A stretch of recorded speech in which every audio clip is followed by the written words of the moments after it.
കർത്താവിൻ്റെ പരിശുദ്ധമായ നാമം വാഴ്ത്തപ്പെടുമാറാകട്ടെ. നിങ്ങളെല്ലാവരെയും യേശുക്രിസ്തുവിന്റെ നാമത്തിൽ സ്നേഹവന്ദനം ചെയ്യുകയാണ്. വലിയ പ്രവാചകന്മാർ എന്ന വിഷയമാണ് പഠിക്കാനായിട്ട് പോകുന്നത്. എന്തെങ്കിലും ഒരു ഐഡിയ ഉണ്ടോ ഈ വലിയ പ്രവാചകന്മാർ ആരാണ്, ഏതൊക്കെ പുസ്തകങ്ങളാണ് നമ്മൾ പഠിക്കാനായിട്ട് പോകുന്നതെന്ന് എന്തെങ്കിലും ഒരു ഐഡിയ ഉണ്ടോ? യെശയ്യാവുണ്ട്, യെരമ്യാവുണ്ട്. ഞാൻ ഇടയ്ക്കൊക്കെ ചോദ്യങ്ങളൊക്കെ ചോദിക്കും, നിങ്ങൾ മനസ്സിലാക്കുന്നുണ്ടോ ഇല്ലയോ എന്ന് അറിയാനൊക്കെ ചോദ്യങ്ങളൊക്കെ ചോദിക്കും. ഈ നിങ്ങള് വിതയ്ക്കുന്നവൻ ഉപമ പഠിച്ചിട്ടുണ്ടോ? വിതയ്ക്കുന്നവൻ ഉപമ പഠിച്ചിട്ടുണ്ട്. നല്ല നിലത്ത് വീണ വിത്തുണ്ട്, പാറസ്ഥലത്ത് വീണ വിത്തുണ്ട്, വഴിയരികെ വീണ വിത്തുണ്ട്. അപ്പം ഇതൊക്കെ ബലം കായ്ക്കാതിരുന്നത് എന്തായിരുന്നു? ചത്തില്ല, വേരില്ല, മുള്ളിനടി വീണു, ഞെരുക്കി കളഞ്ഞു. അവിടെ ഒരിടത്ത് പറയുന്ന കാര്യം ഇതാണ്: ദുഷ്ടൻ വന്ന്, അവൻ വചനം കേട്ടുവെങ്കിലും ഗ്രഹിക്കാഞ്ഞാൽ ദുഷ്ടൻ വന്ന് അത് വേഗത്തിൽ എടുത്തു കളഞ്ഞു എന്നാണ്.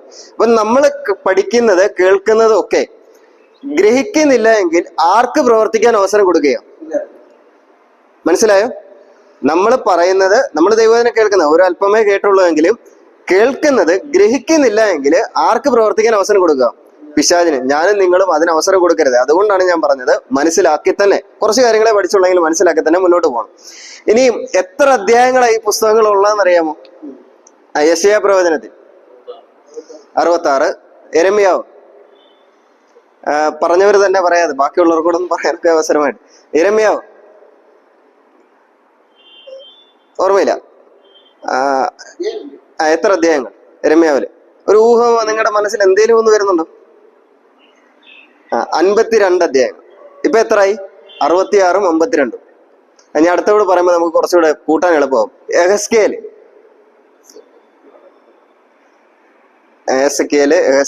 അങ്ങനെയൊക്കെ പറയാറുണ്ട്. എത്ര അധ്യായങ്ങൾ? 48 അധ്യായങ്ങൾ. അപ്പം 52 യെരമ്യാവ്, എഹെസ്കേല് 48. അപ്പൊ എത്രയായി? 52 48 100. യെശയ്യാവ് 66, 166. പിന്നീട് ദാനിയേലും വലിയ പ്രവാചകന്മാരുടെ കൂട്ടത്തിൽ വരുന്നതാണ്. ദാനിയേൽ പ്രവചനത്തിൽ 12 അധ്യായങ്ങൾ. അപ്പോൾ എത്ര അധ്യായങ്ങളുണ്ട് മുഴുവൻ? യെശയ്യാവ് 66. വേദപുസ്തകത്തിലുള്ള ഉള്ള കാര്യം. യെശയ്യാവ് 66, യെരമ്യാവ് 52, എസെക്കിയേല് 48. അപ്പൊ 52ഉം 48ഓട് ചേർന്നാൽ 100, യെശയ്യാവോട് ചേർന്ന് 166, ദാനിയേല് 12 അധ്യായങ്ങൾ. അപ്പൊ എത്രയായി മുഴുവൻ? കൊട്ടാരക്കരക്കാർ കണക്കിലൊക്കെ പിന്നോട് 166ഉം 12ഉം 168 അധ്യായങ്ങളാ. 178 അധ്യായങ്ങളാ നമ്മൾ പഠിക്കാൻ പോകുന്നത്. എത്ര ദിവസമുണ്ട് പഠിക്കാൻ? കിട്ടിയില്ല. എന്നോട് തന്നെ ചോദിച്ചു. യെശയ്യാവ് 66. അത് നമ്മൾ ഓർമ്മയിൽ വെക്കേണ്ട കാര്യമൊന്നുമില്ല, അതിലുള്ളതാ. ഞാൻ ജസ്റ്റ് ഒന്ന് പറയാൻ വേണ്ടി മാത്രമേ ഉള്ളൂ. അപ്പൊ ഈ 178 അധ്യായങ്ങളാ നമ്മൾ പഠിക്കേണ്ടത്. എത്ര ദിവസമുണ്ട്? 2 ദിവസത്തില് 6 മണിക്കൂർ കൊണ്ട് 107. ഇതിനിടയ്ക്ക് 5 മിനിറ്റ് ബ്രേക്ക് ഉണ്ട്. ഇതിനിടയ്ക്ക് ആരെങ്കിലും സംശയം ചോദിച്ചാൽ അതൊക്കെ പോവും. 178 അധ്യായങ്ങൾ ഈ 6 മണിക്കൂർ കൊണ്ട് പഠിക്കുക എന്ന് പറയുന്നത് ഒട്ടും പ്രായോഗികമായിട്ടുള്ള കാര്യമല്ല. അപ്പൊ അതുകൊണ്ട് തന്നെ നമ്മളിപ്പം പഠിക്കാൻ ഉദ്ദേശിക്കുന്ന കാര്യം എന്ന് പറഞ്ഞാൽ, ഇതിൽ പറഞ്ഞിരിക്കുന്ന പ്രധാനപ്പെട്ട കാര്യങ്ങൾ എന്തൊക്കെയാ, ഈ വലിയ പ്രവാചകന്മാരിൽ പറഞ്ഞിരിക്കുന്ന പ്രധാനപ്പെട്ട കാര്യങ്ങൾ എന്തൊക്കെയാ എന്നുള്ളത് മാത്രം ഒന്ന് ഓടിച്ചു പറയാൻ എന്നുള്ളതേ ഉള്ളൂ. ഇവിടെ നിന്ന് പഠിക്കുന്നത്, ആ പഠനം ആരംഭിക്കുന്നത് മാത്രമേ ഉള്ളൂ. ഈ പഠനം നിങ്ങൾ തന്നെ മുന്നോട്ട് കൊണ്ടുപോകണം. നിങ്ങൾക്ക് തന്നെ വീട്ടിൽ ഇരുന്ന് ബാക്കിയുള്ള ഭാഗങ്ങൾ പഠിക്കാൻ ഒരു സഹായം എന്നുള്ളത് മാത്രമേ ഞാൻ ചെയ്യുന്നുള്ളൂ. ബാക്കിയുള്ളത് നിങ്ങൾ തന്നെ വീട്ടിൽ ഇരുന്നുകൊണ്ട് ചെയ്യേണ്ടതുണ്ട്. ഹോംവർക്ക് ചെയ്യാനുണ്ട്, അസൈൻമെന്റ് എഴുതേണ്ടത്. യെശയ്യാവിനെ പറ്റിയാണ് അസൈൻമെന്റ് എഴുതേണ്ടത്. യെശയ്യാവിനെ പറ്റി നിങ്ങൾക്ക് യെശയ്യാവിനെ പറ്റി എന്തൊക്കെ അറിയാൻ പറ്റുന്നു? ഇവിടെയൊക്കെ എന്തെല്ലാം വിവരങ്ങൾ, യെശയ്യാവിന്റെ സ്വഭാവം, യെശയ്യാവിന്റെ ജീവിതം എങ്ങനെയായിരുന്നു, യെശയ്യാവിന്റെ കാലഘട്ടത്തിൽ എങ്ങനെയായിരുന്നു എന്നുള്ളതൊക്കെ നിങ്ങൾക്ക് യെശയ്യാവിനെ പറ്റി എന്തൊക്കെ അറിയാം എന്നുള്ളതാണ് ഒരു അസൈൻമെന്റ് ആയിട്ട് എഴുതേണ്ടത്. ഒരു പേജ് കവിയണ്ട. ഒരു പേജ് എന്ന് പറഞ്ഞാൽ ഒരു A4 സൈസിന്റെ ഒരു പേജ് കവിയരുത്. പകുതിയാണെങ്കിലും കുഴപ്പമില്ല, പക്ഷെ അതിൽ എല്ലാ കാര്യങ്ങളും ഉണ്ടായിരിക്കണം. ഒന്ന് ഒരാളെ നോക്കുക, യെശയ്യാവ് എഴുതിയിരിക്കുന്നത്, അതിനകത്ത് യെശയ്യാവിനെ പറ്റി അറിയേണ്ട കാര്യങ്ങളെല്ലാം ഉണ്ടായിരിക്കണം. അധ്യായത്തിൽ നിന്നല്ല, ഞാൻ യെശയ്യാവിന്റെ പുസ്തകമല്ല എഴുതാൻ പറഞ്ഞത്. യെശയ്യാവ് എന്ന വ്യക്തിയെ പറ്റിയാണ് സ്വഭാവ പഠനം. യെശയ്യാവ് എന്ന വ്യക്തിയെ പറ്റി, അദ്ദേഹത്തിനെ നിങ്ങൾ അറിയാവുന്ന, നിങ്ങൾ നേരത്തെ കേട്ടിട്ടുള്ളതായിരിക്കാം, ആരെങ്കിലും പ്രസംഗിച്ചതായിരിക്കാം, ഭാഗത്ത് നിന്നായിരിക്കാം. നിങ്ങൾക്ക് അറിയാവുന്ന യെശയ്യാവിനെ പറ്റി നിങ്ങൾക്ക് ആകർഷിച്ചിട്ടുള്ള കാര്യങ്ങൾ എന്തൊക്കെയാന്നുള്ളത് അത് എഴുതിയാൽ മതി. ഒരു പേജ് കവിയണ്ട, പകുതി പേജ് ആണെങ്കിലും കുഴപ്പമില്ല. പക്ഷെ ഒന്ന് അവരെ പറ്റി അറിയാൻ പറ്റുന്ന കാര്യങ്ങളെല്ലാം ഒന്ന് കിട്ടിയിരുന്നെങ്കിൽ നന്നായിരുന്നു. വായിച്ചു നോക്കുമ്പോൾ അറിയാം. ഇത് ഇത്രയും വായിക്കും, 2 ദിവസം കൊണ്ടൊന്നും വായിക്കുക എന്ന് പറയുന്നത് പ്രായോഗികമല്ല. അതുകൊണ്ട് പിന്നെ ഏറ്റവും ഇത് പാടുള്ളത് എസെക്കിയേലാണെന്ന് എനിക്ക് തോന്നുന്നത്. എസെക്കിയേൽ തന്നെ ഏറ്റവും പാട് എനിക്ക് പ്രയാസകരമായിട്ട് തോന്നിയ, പഠിക്കാനും വായിക്കുമ്പോൾ മനസ്സിലാക്കാനും ഒക്കെ പ്രയാസകരമായിട്ട് തോന്നിയ എസെക്കിയേല. അപ്പോൾ എസെക്കിയേൽ ഇച്ചിരി കൂടി പാടാം. അപ്പൊ അതുകൊണ്ട് എല്ലാം വായിച്ച് നോക്കിയിട്ട് ചെയ്യാൻ പറ്റത്തില്ല. എവിടെയെങ്കിലും നിങ്ങൾക്ക് കളക്ട് ചെയ്യാൻ പറ്റുന്ന ഏതെങ്കിലും പുസ്തകത്തിൽ നിന്നോ ഒക്കെ കളക്ട് ചെയ്യാൻ പറ്റുന്നത് വിവരങ്ങൾ അത് അവരിൽ നിന്ന് എടുക്കുക. അപ്പൊ അതിൽ നിന്നൊക്കെ ഉപയോഗിക്കാൻ പറ്റും. അപ്പൊ നമ്മൾ വലിയ പ്രവാചകന്മാരുടെ പുസ്തകമാണ് പഠിക്കാൻ പോകുന്നത്. ആദ്യത്തെ ക്ലാസ് ഇപ്പൊ ആദ്യം ഞാൻ പറയാനായിട്ട് ആഗ്രഹിച്ചു കഴിഞ്ഞാൽ പ്രവാചകനും ഒരു മുഖവര എന്ന രീതിയിൽ പ്രവാചകനും പ്രവചനവും എന്നുള്ളതാണ് ആദ്യത്തെ ക്ലാസ്സിൽ പഠിക്കാനായിട്ട് നമ്മൾ ഉദ്ദേശിക്കുന്നത്. പ്രവാചകനും പ്രവചനവും. പ്രവാചകനും പ്രവചനവും. ഇതിൽ നിന്ന് ഈ ക്ലാസ്സിൽ നിന്ന് പഠിക്കാനായിട്ട് ഉദ്ദേശിക്കുന്നത് ആരാണ് പ്രവാചകൻ, ആരാണ് പ്രവാചകരെ നിയമിക്കുന്നത്, എന്താണ് പ്രവാചകന്റെ ശുശ്രൂഷ, അങ്ങനെയുള്ള കാര്യങ്ങളാണ് പ്രവാചകൻ എന്നുള്ളതിന് അർത്ഥമാക്കുന്നത്.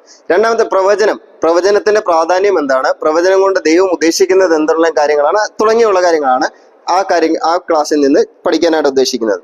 അപ്പം പ്രവാചകനും പ്രവചനവും എന്നുള്ളതാണ് പഠിക്കാനായിട്ട് ഉദ്ദേശിക്കുന്നത്. നിങ്ങൾ ഇതിനു മുമ്പേ പ്രവചന പുസ്തകങ്ങളൊക്കെ പഠിച്ചിട്ടുണ്ടോ? പ്രവചനം പഠിക്കാൻ ഇഷ്ടമുള്ള ആരെങ്കിലും ഉണ്ടോ?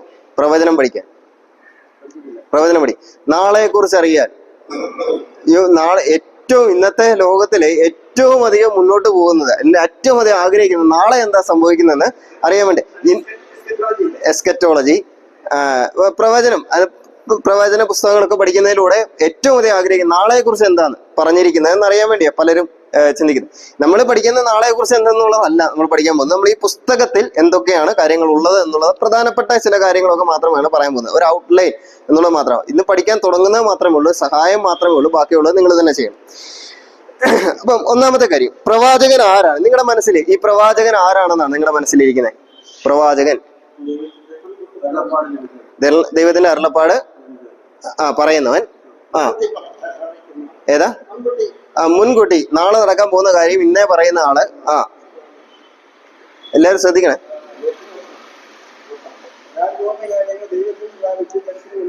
വരാൻ പോകുന്ന കാര്യങ്ങൾ ദൈവത്തിൽ നിന്ന് പ്രാപിച്ച് ജനത്തിന് കൊടുക്കുന്നവർ. ശരിയാണ്, ഈ കാര്യങ്ങളെല്ലാം അതിനകത്ത് വരുന്നു. പഴയ നിയമം എഴുതിയത് എബ്രായ ഭാഷയിൽ, അറിയാമല്ലോ. പഴയ നിയമത്തില് 98% പഴയ നിയമം എഴുതിയിരിക്കുന്നത് എബ്രായ ഭാഷയിൽ എഴുതിയിരിക്കും. എബ്രായ ഭാഷയിൽ നമ്മൾ ഈ മലയാളത്തിൽ പ്രവാചകൻ എന്ന് എഴുതുമ്പോൾ ഒറ്റ വാക്കേ ഉള്ളൂ, പ്രവാചകൻ എന്ന് മാത്രമേ നമ്മൾ പറയാറുള്ളൂ. പക്ഷേ എബ്രായ ഭാഷയിൽ പ്രവാചകൻ എന്ന വാക്കിനെ, പ്രവാചകൻ എന്ന ആ പദവിയെ അല്ലെങ്കിൽ ആ ശുശ്രൂഷയെ കാണിക്കാനായിട്ട് 4-5 പ്രധാനപ്പെട്ട വാക്കുകളൊക്കെ ഉപയോഗിക്കാറുണ്ട്, പല വാക്കുകൾ ഉപയോഗിക്കാറുണ്ട്. ആ വാക്കുകളൊന്ന് പഠിക്കുമ്പോൾ, ആ വാക്കുകൾ ഏതൊക്കെയാണെന്ന് മനസ്സിലാക്കുമ്പോൾ, അതിന്റെ അർത്ഥം ഒന്ന് മനസ്സിലാക്കുമ്പോൾ ഈ പ്രവാചകൻ ആരാണെന്നും അവന്റെ ശുശ്രൂഷ എന്തെന്നും അവനെ ആരാണ് നിയമിക്കുന്നതെന്നും അവൻ എങ്ങനെയാണ് ഈ ലോകത്ത് ജീവിക്കേണ്ടത് എന്നുള്ള കാര്യങ്ങളൊക്കെ മനസ്സിലാക്കാൻ പറ്റും. അപ്പൊ പഴയ നിയമത്തില് പ്രവാചകൻ എന്ന വാക്കിന് പകരമായിട്ട് ഉപയോഗിച്ചിരിക്കുന്ന വ്യത്യസ്ത വാക്കുകൾ. അതിൽ ഒന്നാമത്തെ വാക്ക് എന്ന് പറയുന്നത് റൂവേ എന്ന വാക്കാണ്. നിങ്ങൾ നോട്ട് എഴുതുമ്പോൾ അക്ഷരത്തെറ്റൊക്കെ വന്നാലും കുഴപ്പമില്ല. റൂവേ, എബ്രായ ഭാഷ. റൂഹ അല്ല, റൂവേ. എഴുതാം. നിങ്ങള് നോട്ടോട് ഒന്ന് എഴുതി എടുത്തു പോകുന്നത് നല്ലതായിരിക്കും. റൂവേ എന്നുള്ള വാക്കാണ് ഏറ്റവും ഉപയോഗിച്ചിരിക്കുന്നത്. ഏകദേശം 33 തവണ ഈ വാക്ക് പ്രവാചകൻ എന്ന വാക്കിനെ കാണിക്കാൻ വേണ്ടി, പദവിയെ കാണിക്കാൻ വേണ്ടി 33 പ്രാവശ്യം പഴയ നിയമത്തിൽ ഉപയോഗിച്ചിട്ടുണ്ട്. റൂവേ എന്നുള്ള വാക്ക്, റൂവേ ചോസെ എന്നുള്ള ഒരുമിച്ചുള്ള വാക്കാ. പക്ഷെ റൂവേ എന്നുള്ളത് മാത്രം നിങ്ങൾ ചിന്തിച്ചാൽ മതി. റൂവേ 33 പ്രാവശ്യത്തോളം വന്നിട്ടുണ്ട്. ഇതിന്റെ അർത്ഥം എന്ന് പറയുന്നത് ദർശകൻ എന്നുള്ളതാണ് ഈ വാക്കിന്റെ അർത്ഥം. ദർശകൻ. 1 ശമൂവേൽ 9:9 നമ്മുടെ മലയാളം ബൈബിളിൽ പ്രവാചകൻ എന്നായിരിക്കും എഴുതിയിരിക്കുന്നത്. അവിടെ എബ്രായ ഭാഷയിൽ ഉപയോഗിച്ചിരിക്കുന്നത് 1 ശമൂവേൽ 9:9 എബ്രായ ഭാഷയിൽ ഉപയോഗിച്ചിരിക്കുന്നത് റൂവേ എന്നുള്ള വാക്കാണ് ഉപയോഗിച്ചിരിക്കുന്നത്. ദർശകൻ എന്നുള്ളതാണ് ഈ വാക്കിന്റെ അർത്ഥം. യെശയ്യാവ് 1 ശമൂവേൽ 9:9 1 ശമൂവേൽ 9:9 2 ദർശകൻ. നോട്ട് കിട്ടുന്നതുകൊണ്ട് വേഗത്തിലേക്ക് പോകും. എല്ലാം നമുക്ക് ഒത്തിരി സ്ലോയിൽ പോകാനുള്ള സമയമില്ല, ഒത്തിരി സ്ലോയിൽ പോകാനായിട്ട് പറ്റത്തില്ല. അപ്പം ദർശകൻ എന്നുള്ളതാ ഒന്നാമത്തെ. റൂവ എന്ന വാക്കിന്റെ അർത്ഥം ദർശകൻ. ഒരുവൻ ദൈവത്തിൽ നിന്ന് ദർശനം പ്രാപിച്ച് ആ കാര്യം ജനത്തെ അറിയിക്കുന്നു എന്നുള്ളതാണ് അതിന്റെ അർത്ഥം. ദർശകൻ എന്നുള്ള വാക്കാണ് അർത്ഥമാണ് വരുന്നത്. രണ്ടാമത്തെ നമുക്ക് എല്ലാവർക്കും അറിയാവുന്നതാണ് നബി എന്ന വാക്ക്. നബി നമുക്ക് എല്ലാവർക്കും അറിയാം. നിങ്ങൾ കേട്ടിട്ടുണ്ടോ? നബി എന്ന് പറയുമ്പോൾ ആരുടെ പേരാ മനസ്സിലേക്ക് പെട്ടെന്ന് വരുന്നത്? ഈസാ നബി വരുന്നുണ്ട്.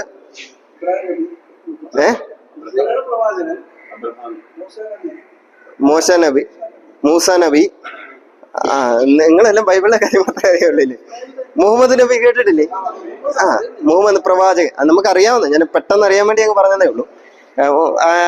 നബി എന്നുള്ളതാണ് കൊടുത്തത്. അതാണ് ഏറ്റവും അധികമായിട്ട് പ്രവാചകന്മാർ എന്നുള്ളതിന് പകരമായിട്ട് ഉപയോഗിച്ചിരിക്കുന്നത്. അത് ഏകദേശം 300-ലധികം പ്രാവശ്യം പ്രവാചകൻ എന്ന വാക്കിനെ കാണിക്കാൻ വേണ്ടി 300-ലധികം പ്രാവശ്യം നബി എന്ന വാക്ക് ഉപയോഗിച്ചിട്ടുണ്ട്.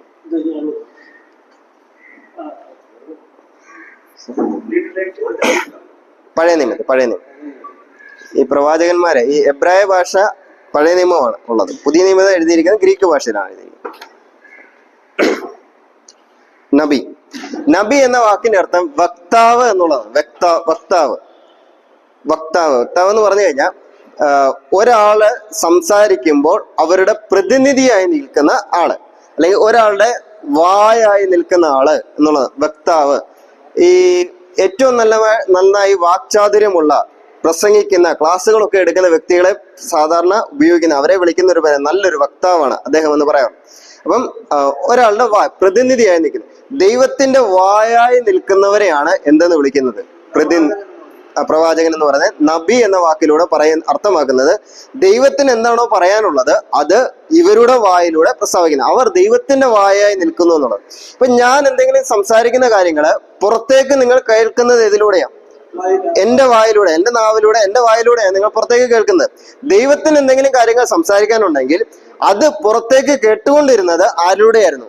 പ്രവാചകന്മാരിലൂടെയായിരുന്നു. നബി എന്നുള്ള വാക്ക് അതാണ് അർത്ഥമാക്കുന്നത്. അപ്പൊ ദൈവത്തിന്റെ വായായി സംസാരിക്കുന്നത്. അതിന്റെ വാക്യം ആമോസ് 3:7-8, യിരെമ്യാവ് 3:7-8, യിരെമ്യാവ് 23:16 തുടങ്ങിയുള്ള ഭാഗങ്ങളിലൊക്കെ മലയാളത്തിൽ ഒരുപക്ഷെ നിങ്ങൾ വായിക്കുമ്പോൾ പ്രവാചകൻ എന്നുള്ള വാക്ക് തന്നെയായിരിക്കും ഉപയോഗിച്ചിരിക്കുന്നത്. പക്ഷെ എബ്രായ ഭാഷയിൽ 23:16 യിരെമ്യാവ് 23:16. ഇപ്പൊ 2 പദങ്ങൾ പഠിച്ചു. ഏതൊക്കെയായിരുന്നു? റൂവേ, നബി. 3-ാമത്തെ പദം എന്ന് പറഞ്ഞത് ഇഷ് ഹ എലോഹിം.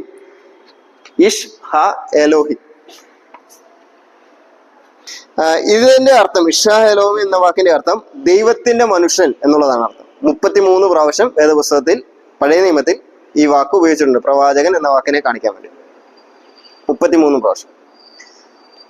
ഇതിന്റെ അർത്ഥം എന്ന് പറയുന്നത് ദൈവത്തിന്റെ മനുഷ്യൻ എന്നുള്ളതാണ്. 1 ശമൂവേൽ 9:6, 1 രാജാക്കന്മാർ 17:18, 1 ശമൂവേൽ 9:6, 1 രാജാക്കന്മാർ 17:18 തുടങ്ങിയ വാക്യങ്ങളിൽ ഈ വാക്ക് ഉപയോഗിച്ചു. 17:18 1 രാജാക്കന്മാർ 17:18, 17-ാം അധ്യായം 18-ാം വാക്യം. ദൈവത്തിന്റെ മനുഷ്യൻ എന്നുള്ളതാണ് ഈ വാക്കിന്റെ അർത്ഥം. 4-ാമത്തെ വാക്ക് ഏബേദ് യാഹ്വേ.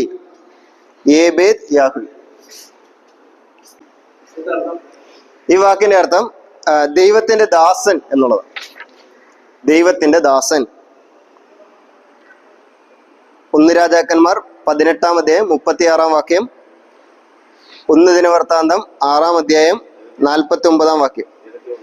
1 രാജാക്കന്മാർ 18:36, 1 ദിനവൃത്താന്തം 6:49. 1 രാജാക്കന്മാർ 18:36, 1 ദിനവൃത്താന്തം 6:49. ദൈവത്തിന്റെ ദാസൻ. മറ്റൊരു വാക്കോടെ ഉപയോഗിച്ചിട്ടുണ്ട്. അത് നമുക്ക് എബ്രായ ഭാഷ. ഞാൻ പറഞ്ഞു, പഴയ നിയമം എഴുതിയിരിക്കുന്നത് എബ്രായ ഭാഷ. നമ്മൾ ഈ മലയാളത്തിൽ എഴുതുമ്പോൾ ഈ വാക്യങ്ങളൊക്കെ വായിക്കുമ്പോൾ പ്രവാചകൻ എന്നുള്ള വാക്ക്, അല്ലെങ്കിൽ പ്രവാചകന്മാർ എന്നുള്ള വാക്ക് മലയാളത്തിൽ എല്ലാം തർജ്ജിമ ചെയ്തിരിക്കുമ്പോൾ വന്നിരിക്കുന്നത്. പക്ഷേ എബ്രായ ഭാഷയിൽ പല വാക്കുകളെ പ്രവാചകൻ എന്നുള്ള വാക്കിന് പകരമായിട്ട് ഉപയോഗിച്ചിരുന്നത്. അതിലെ 4-ാമത്തെ വാക്ക് ഏബേദ് യാഹ്വേ. 5-ാമത്തേത് മാലേക്ക് എന്നുള്ള വാക്കാണ്. മാലേക്ക്.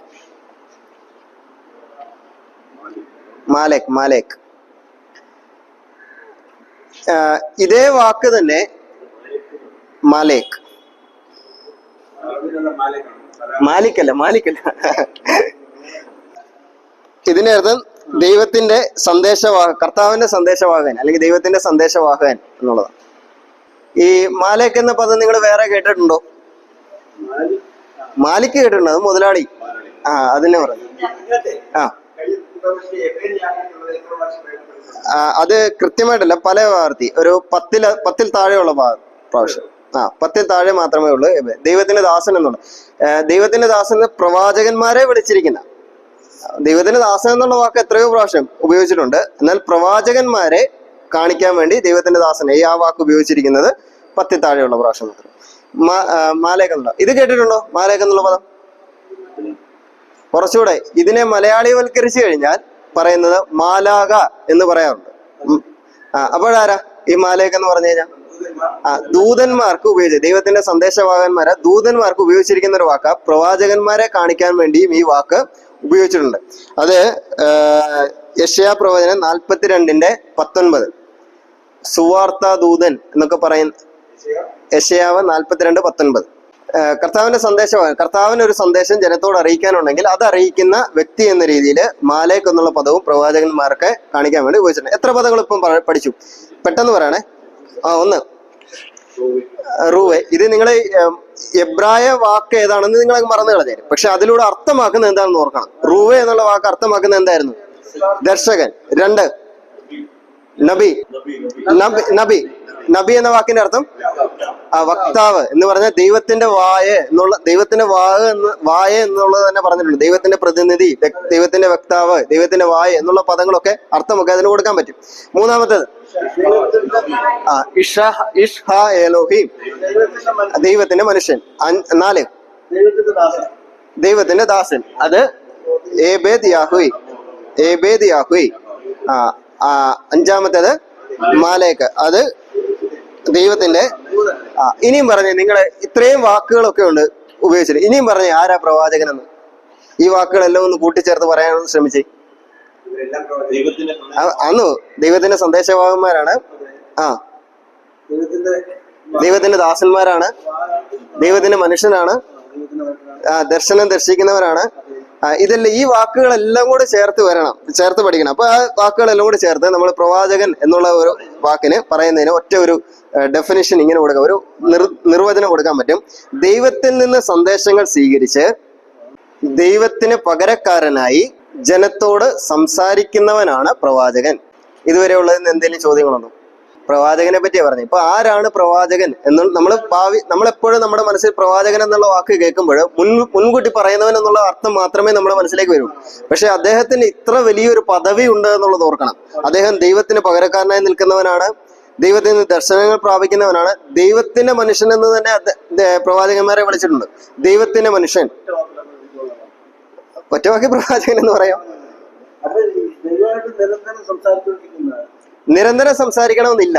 പ്രവാചകന്മാർ ദൈവവുമായിട്ട് നിരന്തരം സംസാരിക്കണമെന്നില്ല. ഈ ഹഗ്ഗായി പ്രവചനം നിങ്ങൾ വായിച്ചിട്ടുണ്ടോ? ആകെ 4 മാസത്തെ ശുശ്രൂഷയുള്ള ദൈവദാസന്. ആ 4 മാസത്തെ ശുശ്രൂഷ, ഈ 4 മാസത്തെ ശുശ്രൂഷ കഴിഞ്ഞ് പിന്നെ ഹഗ്ഗായിയെ വേദപുസ്തകത്തിൽ എങ്ങും കാണുന്നില്ല.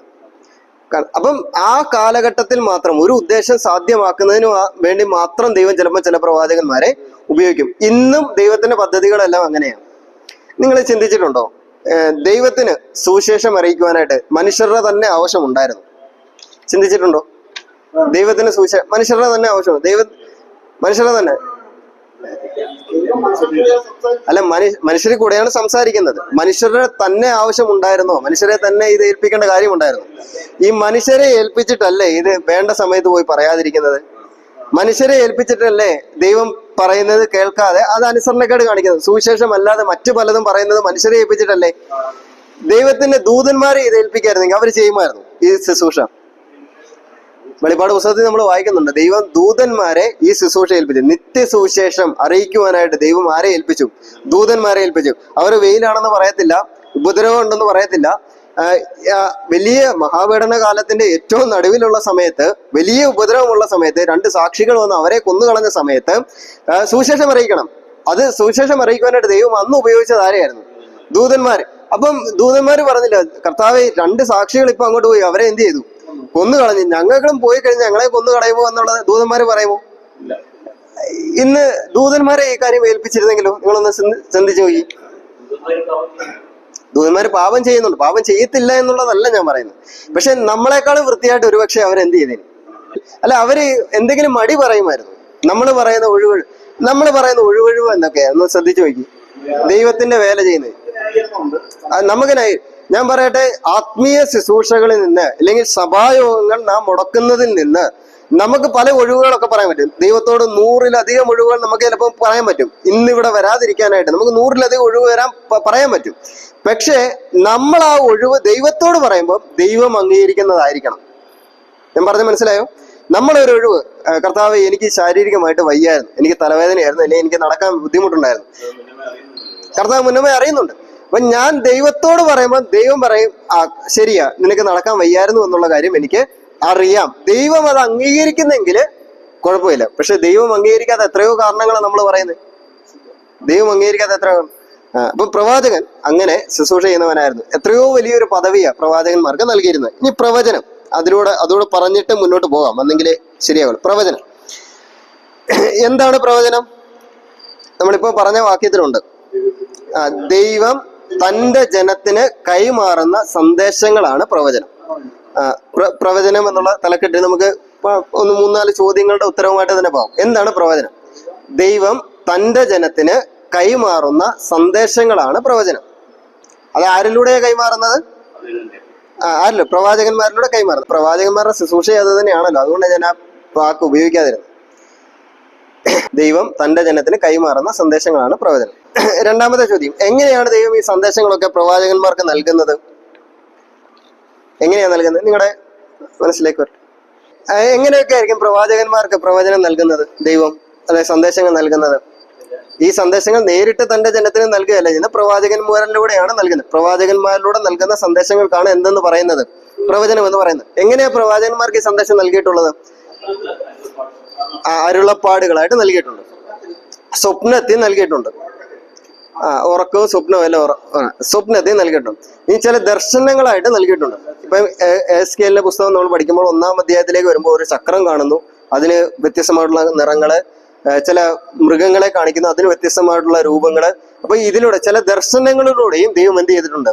സന്ദേശങ്ങൾ നൽകിയിട്ടുണ്ട്. അപ്പം അരുളപ്പാടുകളിലൂടെ നേരിട്ട് അവരോട് സംസാരിക്കുന്നതിലൂടെ, അവരുടെ ഉറക്കത്തിൽ ചില സ്വപ്നങ്ങൾ നൽകിക്കൊണ്ട്, ചില ദർശനങ്ങൾ, ചില പ്രത്യേകമായിട്ടുള്ള കാഴ്ചകൾ അവരെ കാണിച്ചുകൊണ്ടും എന്ത് നൽകിയിട്ടുണ്ട്?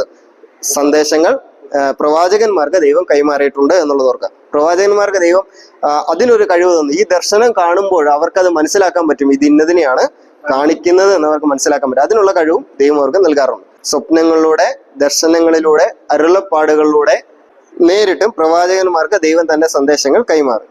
മൂന്നാമത്തെ ചോദ്യം, ഈ പ്രവചനം, മൂന്നാമത്തെ കാര്യം, 1 എന്താണ് പ്രവചനം എന്ന് പറഞ്ഞു. 2 എങ്ങനെയാണ് ഈ സന്ദേശങ്ങൾ പ്രവാചകന്മാർക്ക് പ്രവചനങ്ങൾ നൽകുന്നതെന്ന് നാം പഠിച്ചു. മൂന്നാമത്തെ കാര്യം, പ്രവചനത്തിന്റെ ഉദ്ദേശം എന്തായിരുന്നു? ദൈവത്തിന്റെ ഹൃദയവും ഭാവിയിലേക്കുള്ള പദ്ധതികൾ, പ്ലാൻസ്, ഭാവിയിലേക്കുള്ള അവന്റെ പദ്ധതികളും വെളിപ്പെടുത്തുക എന്നതാണ് പ്രവചനത്തിന്റെ പ്രാഥമിക ലക്ഷ്യം. ഒരു കാര്യം ദൈവം, ഒരു സന്ദേശം ദൈവം തന്റെ പ്രവാചകന്മാർക്ക് ജനത്തെ അറിയിക്കുവാനായിട്ട് നൽകുമ്പോൾ ദൈവത്തിന്റെ മനസ്സിലുള്ള ഉദ്ദേശം ഈ 2 കാര്യങ്ങളാണ്. ദൈവത്തിന്റെ മനസ്സിലുള്ള ഉദ്ദേശം 1, എന്റെ ഹൃദയം അവരെന്ത് ചെയ്യണം? അറിയണം. ഈ ഇസ്രായേൽ മക്കളെ ദൈവം അനവധിയായിട്ട് ശിക്ഷിച്ചിട്ടുണ്ട്. നിങ്ങൾ ശ്രദ്ധിച്ചിട്ടുണ്ടോ എന്ന് എനിക്കറിയത്തില്ല. ഈ ശിക്ഷിക്കുന്നതിന് മുമ്പ് എപ്പോഴും ദൈവം എന്ത് നൽകാറുണ്ടായിരുന്നു? മുന്നറിയിപ്പ് നൽകാറുണ്ട്. മോശയിലൂടെ പറഞ്ഞിട്ടുണ്ട്, മറ്റ് പ്രവാചകന്മാരിലൂടെ എല്ലാം മുന്നറിയിപ്പ് നൽകുന്നുണ്ട്. നിങ്ങൾ ഇന്ന കാര്യങ്ങൾ ചെയ്തില്ല എങ്കിൽ ഞാൻ നിങ്ങളെ എന്ത് ചെയ്യും? ശിക്ഷിക്കുമെന്ന്. മുന്നറിയിപ്പ് കൂടാതെ ദൈവം ഒരിക്കലും ദൈവത്തിന്റെ ജനത്തെ ശിക്ഷിച്ചിട്ടില്ല. വേദപുസ്തക ചരിത്രം നിങ്ങൾ ആദ്യം മുതൽ പഠിച്ചു നോക്കൂ. മുന്നറിയിപ്പ് കൂടാതെ ദൈവം ഒരിക്കലും ശിക്ഷിച്ചിട്ടില്ല. പഴയ നിയമത്തിൽ ഒരിക്കലും ശിക്ഷിച്ചിട്ടില്ല. പുതിയ നിയമത്തിലേക്ക് വന്നാലോ, പുതിയ നിയമത്തിലെയും അതേ ദൈവം തന്നെയാണ്. മുന്നറിയിപ്പ് കൂടാതെ ദൈവത്തിന്റെ ജനത്തെ ദൈവം ഒരിക്കലും ശിക്ഷിക്കുന്നില്ല. ഇന്ന് നമുക്ക് എന്ത് നൽകുന്നുണ്ട്? ദൈവം മുന്നറിയിപ്പ് നൽകും. ഈ മുന്നറിയിപ്പ് എന്തിനാ നൽകുന്നത് ശരിക്കും? ദൈവത്തിന്റെ ഹൃദയം, ദൈവം നമ്മളെ സ്നേഹിക്കുന്നുണ്ട് എന്ന് നമ്മൾ എന്ത് ചെയ്യണം? മനസ്സിലാക്കണം. മോനെ, നീ ഇങ്ങനെ പോയി കഴിഞ്ഞാൽ ശിക്ഷിക്കാതിരിക്കാൻ നിവർത്തിയില്ല എന്നുള്ളത് ദൈവം നമ്മളെ സ്നേഹിക്കുന്നുണ്ടെന്ന് മനസ്സിലാക്കണം. അപ്പൊ ദൈവത്തിന്റെ ഹൃദയം ജനത്തിന് മനസ്സിലാകണം. ഒന്നാമത്തെ പ്രവചനത്തിന്റെ ലക്ഷ്യത്തിന് ഒന്നാമത്തെ കാര്യം ദൈവത്തിന്റെ ഹൃദയവും. 2, ഹൃദയം മാത്രം പറഞ്ഞാൽ പോരാ, ദൈവം സ്നേഹിക്കുന്നുണ്ടെന്ന് മാത്രം പറഞ്ഞാൽ പോരാ, ഭാവിയിലേക്കുള്ള കാര്യങ്ങളും എന്ത് ചെയ്യണം? ഭാവിയിലേക്ക് ഞാൻ ഇന്ന കാര്യങ്ങളൊക്കെ കരുതി വെച്ചിട്ടുണ്ട് എന്നുള്ള കാര്യവും തന്റെ ജനം മനസ്സിലാക്കണം എന്നുള്ളതാണ് പ്രവചനത്തിന്റെ പ്രഥമ ലക്ഷ്യം. പ്ലാന് അറിയണം, ദൈവത്തിന്റെ പദ്ധതികൾ അറിയണം. എപ്പോഴുള്ള പദ്ധതി? എന്നേക്കുള്ള പദ്ധതി? ഭാവിയിലേക്കുള്ള പദ്ധതി ദൈവത്തിന്റെ ജനം അറിയണം. അപ്പോൾ തന്നെ അത് മാത്രമല്ല, ആ ദൈവത്തിന്റെ ഹൃദയവും നമ്മൾ അറിയണം. ദൈവം എങ്ങനെയാണ് നമ്മളെ കരുതുന്നത്, എങ്ങനെയാണ് നമ്മളെ സ്നേഹിക്കുന്നത് എന്നുള്ള കാര്യം നമ്മൾ അറിയണം എന്നുള്ളത് ദൈവത്തിന് വലിയൊരു ഉദ്ദേശമാണ്. ദൈവം ഇസ്രായേൽ മക്കളെ തെരഞ്ഞെടുത്തു, യഹൂദന്മാരെ തെരഞ്ഞെടുത്തു. എന്തുകൊണ്ട് യഹൂദന്മാരെ തെരഞ്ഞെടുത്തു? അല്ലെങ്കിൽ അതൊരു പക്ഷാഭേദം കാണിച്ചതല്ലേ, ഒരു മുഖപക്ഷം കാണിച്ചതല്ലേ ദൈവം? യഹൂദന്മാരെ തെരഞ്ഞെടുക്കുമ്പോൾ ദൈവത്തിന്റെ മനസ്സിലുള്ള ഉദ്ദേശം എന്തായിരുന്നു? ദൈവത്തിന്റെ സ്വന്തം ജാതിയായി, അത് സ്വന്തം ജാതിയായ അവർ തെരഞ്ഞെടുത്തോണ്ടല്ലേ? സ്വന്തം ജനം, അത് തെരഞ്ഞെടുത്തോണ്ടല്ലേ സ്വന്തം ജനമായേ. അതെന്ത് ഒരു മുഖപക്ഷം കാണിച്ചല്ലേ? അവരെ മാത്രം ദൈവം എന്താ തെരഞ്ഞെടുത്തേ? ഞാൻ പറയട്ടെ, യഹൂദന്മാരെ അബ്രഹാമിലൂടെ ദൈവം തെരഞ്ഞെടുക്കുമ്പോൾ ദൈവത്തിന്റെ മനസ്സിൽ പ്രധാനപ്പെട്ട രണ്ട് ഉദ്ദേശങ്ങളുണ്ടായിരുന്നു. ഒന്ന്, തന്റെ സ്വഭാവം അവരിലൂടെ ലോകം അറിയണമായിരുന്നു. താൻ നീതിയുള്ളവനാണെന്ന്, താൻ പരിശുദ്ധനാണെന്ന്, താൻ സ്നേഹിക്കുന്നവനാണെന്ന്, തന്റെ കൃപയറിയണം, കരുണയറിയണം. ഇതൊക്കെ യഹൂദന്മാരിലൂടെ ആരറിയണമായിരുന്നു? ലോകം അറിയണമായിരുന്നു. അത്ര മാത്രമല്ല, താൻ അനുഗ്രഹിക്കുന്നത്, ലോകത്തെ അനുഗ്രഹിക്കുന്നതും ആരിലൂടെ തന്നെ ആകണമെന്നായിരുന്നു ദൈവത്തിനകത്ത്. ദൈവം തെരഞ്ഞെടുത്ത ഈ ജനതയിലൂടെ തന്നെ അനുഗ്രഹിക്കണമെന്നായിരുന്നു ദൈവത്തിന്റെ ഉദ്ദേശം എന്നുള്ളത്. എന്തുകൊണ്ട് അവരെ മാത്രം തെരഞ്ഞെടുത്തത്? ഞാൻ ഇങ്ങനെ ചിന്തിക്കുകയായിരുന്നു. അവൻ സ്വന്തത്തിലേക്ക് വന്നു, സ്വന്തമായവരോ അവനെ കൈക്കൊണ്ടില്ല. കൈക്കൊള്ളാതിരുന്നപ്പോൾ ഇന്ന് നമുക്ക് ആ പദവി, നമുക്ക് ആ അനുഗ്രഹം, ദൈവം യഹൂദനിലൂടെ എന്താണോ സാധിക്കാൻ ആഗ്രഹിച്ചത് ആ പദവി ഇന്ന് നമുക്ക് തന്നു. ജാതികൾ എന്ന് പറയുമ്പോൾ എനിക്ക് തന്നു, യഹൂദനല്ലേ, എനിക്ക് തന്നു ആ ജാതി. ആ ജാതിയുടെ കൂട്ടത്തിൽ നമ്മൾ കൊണ്ട്, ജാതികളാണല്ലോ നമ്മളെല്ലാവരും. എനിക്ക് ആ പദവി തന്നു. എനിക്ക് ആ പദവി നൽകിയിട്ട് ഞാൻ ഈ രണ്ട് ഉദ്ദേശം സാധ്യമാക്കുന്നുണ്ടോ? എനിക്കും ജാതികൾക്കെന്ന് പറയാതെ എനിക്കും നിങ്ങൾക്കും തന്നു. അങ്ങനെ തന്നെ നമുക്കൊരു ഹൃദ്യമായിട്ട് എനിക്ക് നിങ്ങൾക്കും തന്നു, നമുക്ക് തന്നു. എനിക്ക് ആ പദവി തന്നിട്ട് ഞാൻ എത്രമാത്രം ഈ ഉദ്ദേശം സാധ്യമാക്കുന്നുണ്ട്? ഇതിലും ഭേദമാരായിരുന്നു. കുറെ നാളെങ്കിലും അവര് ആ കാര്യം ഇടയ്ക്കൊക്കെ ദൈവം രണ്ട് കൊട്ടൊക്കെ കൊടുക്കുമ്പോൾ, ചില ശിക്ഷയൊക്കെ നൽകുമ്പോൾ അവർ മടങ്ങി വരും, ദൈവത്തോട് നിലവിളിക്കും. ഇന്ന് എത്ര ശിക്ഷ ലഭിച്ചിട്ടും ദൈവത്തിന്റെ ജനം മടങ്ങി വരാതിരിക്കുന്നുണ്ടെന്നറിയാമോ? എത്ര ശിക്ഷ ലഭിച്ചിട്ടും ദൈവം പല രീതിയിൽ ഇടപെട്ടിട്ടും ഇന്ന് അനേക സ്ഥലം സഭകളിൽ പ്രശ്നങ്ങൾ ഉണ്ടാകുന്നതിന്റെ കാരണം എന്താ? തെളിവുകൾ കാണിക്കാഞ്ഞിട്ടാണോ?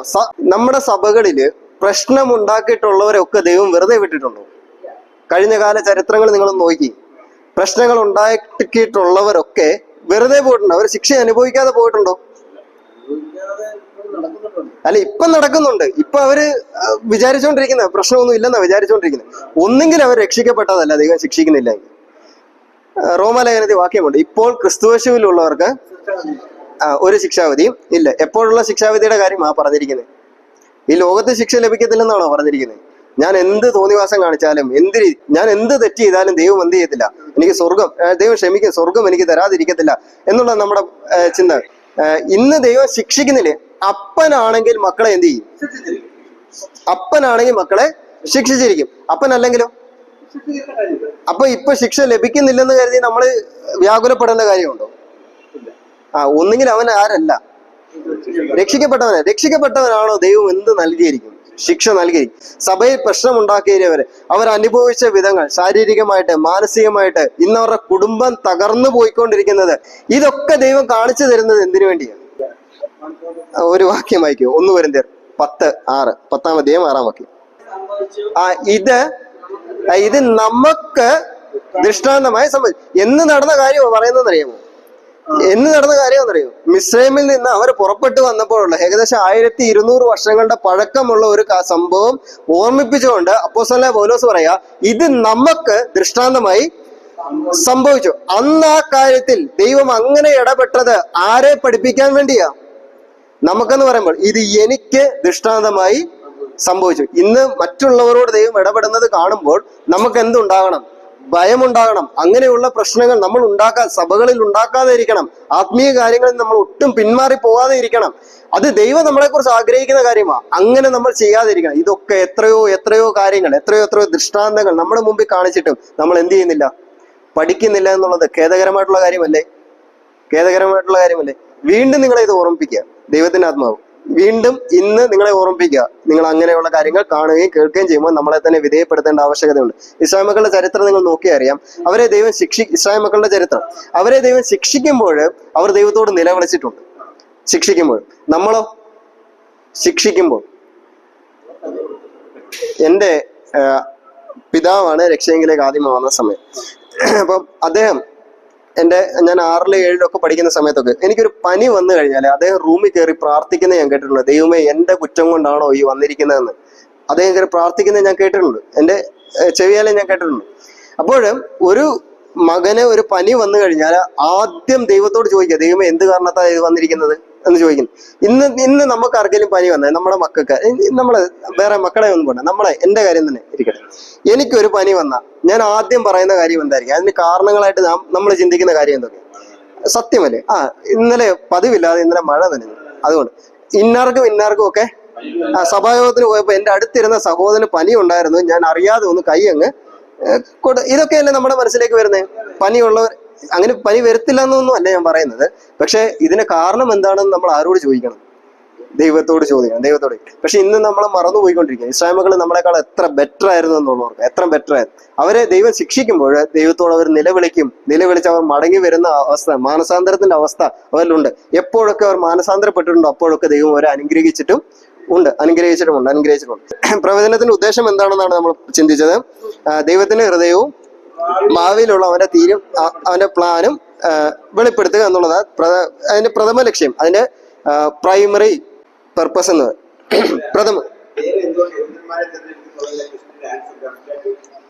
ഞാൻ പറയാ കൃത്യമായിട്ട് വേദപുസ്തകത്തിൽ പറഞ്ഞില്ല. അല്ല, പശ്ചാത്താപം ചെയ്യുന്നവരായിരിക്കാം. അത് നമ്മൾ തന്നെ നോക്കൂ, ദൈവത്തോട് ചോദിച്ചു.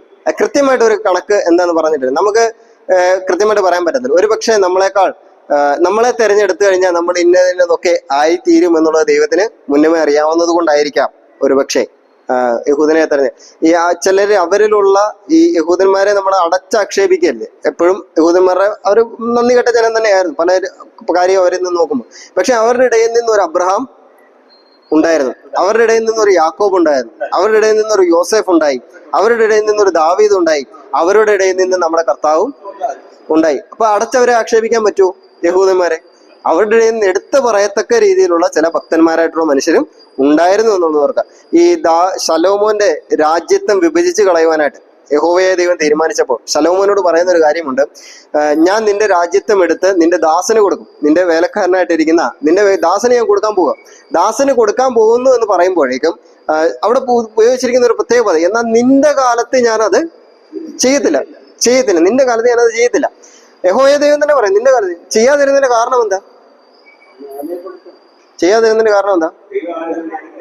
പോരാ, നിന്റെ അപ്പനായ ദാവീദ് നിമിത്തം ഞാനത് ചെയ്യുകയില്ലെന്ന്. നമ്മൾ വെച്ചേച്ച് പോകേണ്ടത്, നമ്മുടെ മക്കൾക്ക് തലമുറകൾക്ക് വെച്ചേച്ച് പോകേണ്ടത് നമ്മുടെ കർത്താവിനെ തന്നെ, ദൈവത്തെ തന്നെ നമ്മുടെ തലമുറകൾക്ക് കൊടുത്തിട്ട് പോകുന്നതിൽ പരമൊരു അനുഗ്രഹം വേറെയില്ല. ഇത് നമ്മൾ മത്തായിയുടെ സുവിശേഷത്തിൽ വായിക്കുന്നത് പോലെ തീയും തുരുമ്പെടുക്കാത്തതും തീയാൽ കെടുത്തിക്കളയാൻ പറ്റാത്തതുമായിട്ടുള്ള സ്വത്ത് ഏതെന്നുള്ളത് ആത്മീയമായിട്ട് നമ്മൾ കൈമാറുന്ന സ്വത്തുക്കളൊക്കെ. ബാക്കിയുള്ളതൊക്കെയോ ഒരു 100 സെന്റ്, ഒരു ഏക്കർ സ്ഥലം കൊടുത്തു, 150 റബ്ബർ അതിനകത്തുണ്ട്. ഇവിടെ റബ്ബറിന്റെ ഇത് കൂടുതലുള്ള അല്ലേ, കുറെ റബ്ബർ കൊടുത്തു, റബ്ബറിന്റെ വില ഇടിഞ്ഞപ്പോ ഇതാ ഇങ്ങനെയുള്ള പ്രശ്നങ്ങളൊക്കെ ഉണ്ട്. പ്രായോഗികമായിട്ടുള്ള കാര്യങ്ങൾ പറഞ്ഞു പോയി കഴിഞ്ഞാൽ പിന്നെ സമയം മുന്നോട്ടും. ഈ പ്രഥമ ലക്ഷ്യം ഇതായിരുന്നു, ദൈവത്തിന്റെ സ്വഭാവം മനസ്സിലാക്കണം, അതുപോലെ തന്നെ ഭാവിയിലുള്ള കാര്യങ്ങൾ പറയണം. പക്ഷെ ഈ പ്രവചനം നൽകുന്നതിലൂടെ ജനത്തിന് ചില കാര്യങ്ങൾ ജനത്തിനിടയിൽ സാധ്യമായിട്ടുണ്ട്. അത് ഒരു 3 കാര്യങ്ങൾ പ്രധാനമായിട്ടും പ്രവചനം നൽകുന്നതിൻ്റെ ഇടയിൽ പ്രായോഗികമായിട്ട് ജനത്തിന്റെ ഇടയിൽ ചില കാര്യങ്ങൾ സാധ്യമായി. ഒന്ന്, ദൈവത്തിന്റെ സ്വഭാവം അവരറിഞ്ഞു, ഭാവിയിലുള്ള കാര്യങ്ങൾ അവർ അറിഞ്ഞു. അപ്പോൾ തന്നെ അത് അറിയുന്ന നിമിത്തം അവരുടെ ഇടയിൽ പ്രായോഗികമായിട്ടുണ്ടായ ചില മാറ്റങ്ങൾ, അവർ പ്രായോഗികമായിട്ട് സാധ്യമായ ഒരു 3 കാര്യങ്ങൾ. ഒന്ന്, അവർക്ക് ചില മാർഗനിർദ്ദേശങ്ങൾ ലഭിച്ചു. മുന്നോട്ട് പോകാൻ എങ്ങനെയാ പോകേണ്ടത്, ഏത് വഴിയാ? ഞാൻ പറഞ്ഞ കാര്യം മനസ്സിലായോ? പ്രവചനത്തിന് ഈ ഇംഗ്ലീഷ് മരുന്നുകൾ കഴിക്കുമ്പോൾ നമുക്ക് രോഗത്തിന് സൗഖ്യം ലഭിക്കും. അതോടുകൂടി എന്തുണ്ടാകും? ചില സൈഡ് എഫക്ട്സ് എന്ന് പറയും അല്ലേ, സൈഡ് എഫക്ട്സ് ഉണ്ടാവും, ചില സൈഡ് എഫക്ട്. ഇതുപോലെ പ്രവചനത്തിന്റെ പ്രഥമ ലക്ഷ്യം എന്ന് പറയുന്നത് ഭാവി കാര്യങ്ങൾ ജനത്തെ പഠിപ്പിക്കുക എന്നുള്ളത്. എന്നാൽ അതിന്റെ കൂടെ അവർക്ക് ലഭിച്ച ചില അനുഗ്രഹങ്ങളാണ്, ചില മാർഗനിർദ്ദേശങ്ങൾ അവർക്ക് ലഭിച്ചു. മുന്നോട്ട് അവർ എങ്ങനെയാണ് നയിക്കേണ്ടത്, മുന്നോട്ട് ആരവരെ നയിക്കണം, ആരുടെ വാക്ക് അവർ അനുസരിക്കണം എന്നുള്ള മാർഗനിർദ്ദേശങ്ങൾ അവർക്ക് ലഭിച്ചു. രണ്ടാമത്, അവർക്ക് പ്രോത്സാഹനം ലഭിച്ചു. പ്രവചനത്തിലൂടെ പ്രോത്സാഹനം ലഭിച്ചു. ഞാൻ മുമ്പേ ഹഗ്ഗായിയുടെ കാര്യം പറഞ്ഞു. 16 വർഷമായിട്ട് ദൈവാലയത്തിന്റെ പണി മുടങ്ങിക്കിടക്കുകയായിരുന്നു. ഹഗ്ഗായിയുടെ പ്രവചന നിമിത്തം ഇവർക്ക് എഴുന്നേറ്റ് പണിയുവാനായിട്ടുള്ള പ്രചോദനവും പ്രോത്സാഹനവും ഹഗ്ഗായി പ്രവാചകന്റെ പ്രവചനങ്ങളിലൂടെ അവർക്ക് ലഭിച്ചു എന്നുള്ളതാണ്. അപ്പം ചില പ്രോത്സാഹനങ്ങൾ അവർക്ക് ലഭിച്ചു. മൂന്നാമത്തെ കാര്യം, ചില മുന്നറിയിപ്പുകളും ലഭിച്ചു. അപ്പൊ ഈ കാര്യങ്ങൾ പ്രവചനത്തിന്റെ ഉദ്ദേശമായിട്ട് പ്രവചനത്തിലൂടെ സാധ്യമാകുന്നു. നാലാമത്തെ കാര്യം, പ്രവചനത്തിന്റെ പ്രാധാന്യം. പ്രവചന പുസ്തകങ്ങളിലെ പ്രവചനത്തിന്റെ പ്രാധാന്യം. വേദപുസ്തകത്തിൽ എത്ര പ്രവചന പുസ്തകങ്ങളുണ്ട്? പാടുള്ളത് ഞാൻ പറയാം. പുതിയ നിയമത്തിൽ ഒരെണ്ണമുണ്ട്. പഴയ നിയമത്തിൽ 39 പുസ്തകങ്ങളുണ്ട്. 39 പുസ്തകങ്ങൾ. യെശയ്യാവ് തുടങ്ങി അങ്ങോട്ടുള്ള പുസ്തകങ്ങൾ ഏകദേശം നിങ്ങളൊന്ന് എണ്ണി നോക്കിക്കോ. യെശയ്യാവ്, യെരമ്യാവ്, എസെക്കിയേല്, ദാനിയേല്. ഇത് 4 ഇപ്പൊ നമ്മൾ പഠിക്കുന്നുണ്ട്. വലിയ പ്രവാചകന്മാരുടെ കൂട്ടത്തിൽ പഠിക്കുന്നുണ്ട്. പിന്നീട് അങ്ങോട്ട് ഹോശേയ തുടങ്ങി മലാക്കി വരെ 12 പ്രവാചകന്മാർ അല്ലേ? ഒന്ന് നോക്കിക്കേ, എണ്ണിക്കേ. അല്ല, എണ്ണിപ്പോകണം, പേര് പറയാനല്ല, എണ്ണി അങ്ങ് പൊക്കി. 17 പുസ്തകങ്ങൾ. 17 പുസ്തകം. ഇതിന്റെ ഇടയ്ക്ക് വിലാപങ്ങൾ വരുന്നത് നമ്മൾ അറിഞ്ഞോ അറിയാതെയോ ഈ വിലാപങ്ങളെയും പ്രവചന പുസ്തകങ്ങളുടെ കൂട്ടത്തിൽ അങ്ങ് കൂട്ടാറുണ്ട്. പക്ഷെ വിലാപങ്ങൾ പ്രവചന പുസ്തകമല്ല. വിലാപങ്ങൾ ശരിക്കും പറഞ്ഞ പദ്യം. നമ്മൾ നേരത്തെ പഠിച്ചായിരുന്നു, പോയറ്റിക്കൽ ബുക്സ് പഠിച്ചായിരുന്നു. പദ്യം വിലാപങ്ങൾ ശരിക്കും പറഞ്ഞു. പക്ഷെ ഇതിന്റെ കൂട്ടത്തിലാ എഴുതി വന്നപ്പോൾ അതിന്റെ കൂട്ടത്തിലാണ് വന്നിരിക്കുന്നത്. അപ്പൊ 16 പഴയ നിയമത്തിലും പുതിയ നിയമത്തിൽ ഒരെണ്ണവും. വേദപുസ്തകത്തിൽ ആകെ എത്ര പുസ്തകങ്ങളുണ്ട്? 66 പുസ്തകങ്ങൾ. 66 എത്ര പുസ്തകങ്ങളാ പ്രവചന പുസ്തകങ്ങളായിട്ട് വന്നിരിക്കുന്നത്? 16 1 17 പുസ്തകങ്ങൾ. അത് നിങ്ങളൊന്ന് കൂട്ടി നോക്കി. 1/3 എടുക്കുകയാണെങ്കിൽ തന്നെ 68 വരും ഇല്ലേ? 17 34, 34 17 51, 51 17, 3/1 എടുക്കുകയാണെങ്കിൽ തന്നെ 68 പുസ്തകങ്ങൾ മുഴുവൻ വേണം. പക്ഷെ 3/1 അധികം പുസ്തകങ്ങൾ എന്താ? പ്രവചന പുസ്തകങ്ങളാണ്. ഇപ്പൊ വേദപുസ്തകത്തിൽ പ്രവചനങ്ങളുടെ പ്രാധാന്യം എത്രയധികം ഉണ്ടെന്ന് നോക്കാം. ഒന്നാമത്, ബൈബിളിൽ പ്രവചനം ഒരു പ്രധാന പങ്ക് വഹിക്കുന്നു എന്നുള്ളതാണ് ഒന്നാമത്തെ പ്രവചനത്തിന്റെ പ്രാധാന്യം. ബൈബിളിൽ പ്രവചനം ഒരു പ്രധാന പങ്ക് വഹിക്കുന്നു. 1/3 ഭാഗവും 66 പുസ്തകങ്ങളില് 1/1 അധികം 66 പുസ്തകങ്ങളില് 17 പുസ്തകങ്ങളും പ്രവചന പുസ്തകങ്ങളാണ്. ബൈബിള് പ്രാധാന്യം നൽകുന്നു പ്രവചനത്തിന്. നമ്മളപ്പം പ്രാധാന്യം നൽകണം. ദൈവത്തിന്റെ വചനമാണ്. ഇതിൽ ഒരു വള്ളിക്കോ പുള്ളിക്കോ മാറ്റം വരുത്താൻ നമുക്ക് അവകാശമില്ല. അപ്പോൾ 17 പുസ്തകങ്ങൾ പ്രവചന പുസ്തകമായിട്ട് ദൈവം നൽകിയിട്ടുണ്ടെങ്കിൽ നമ്മൾ അതിനെ എത്ര ഗൗരവമായിട്ട് കാണണം എന്നുള്ളത് ഒന്നാമത്തെ പ്രാധാന്യം. രണ്ടാമത്തേത്, പ്രവചനം തിരുവെഴുത്തുകളുടെ വിശ്വാസ്യത ഉറപ്പുവരുത്തുന്നു. പ്രവചനം വേദപുസ്തകം സത്യമാണെന്ന് ഉറപ്പുവരുത്തുന്നു, അല്ലെങ്കിൽ തിരുവെഴുത്തിന്റെ വിശ്വാസ്യത ഉറപ്പുവരുത്തുന്നു. നിവർത്തിയായ അനേക പ്രവചനങ്ങളുണ്ട്.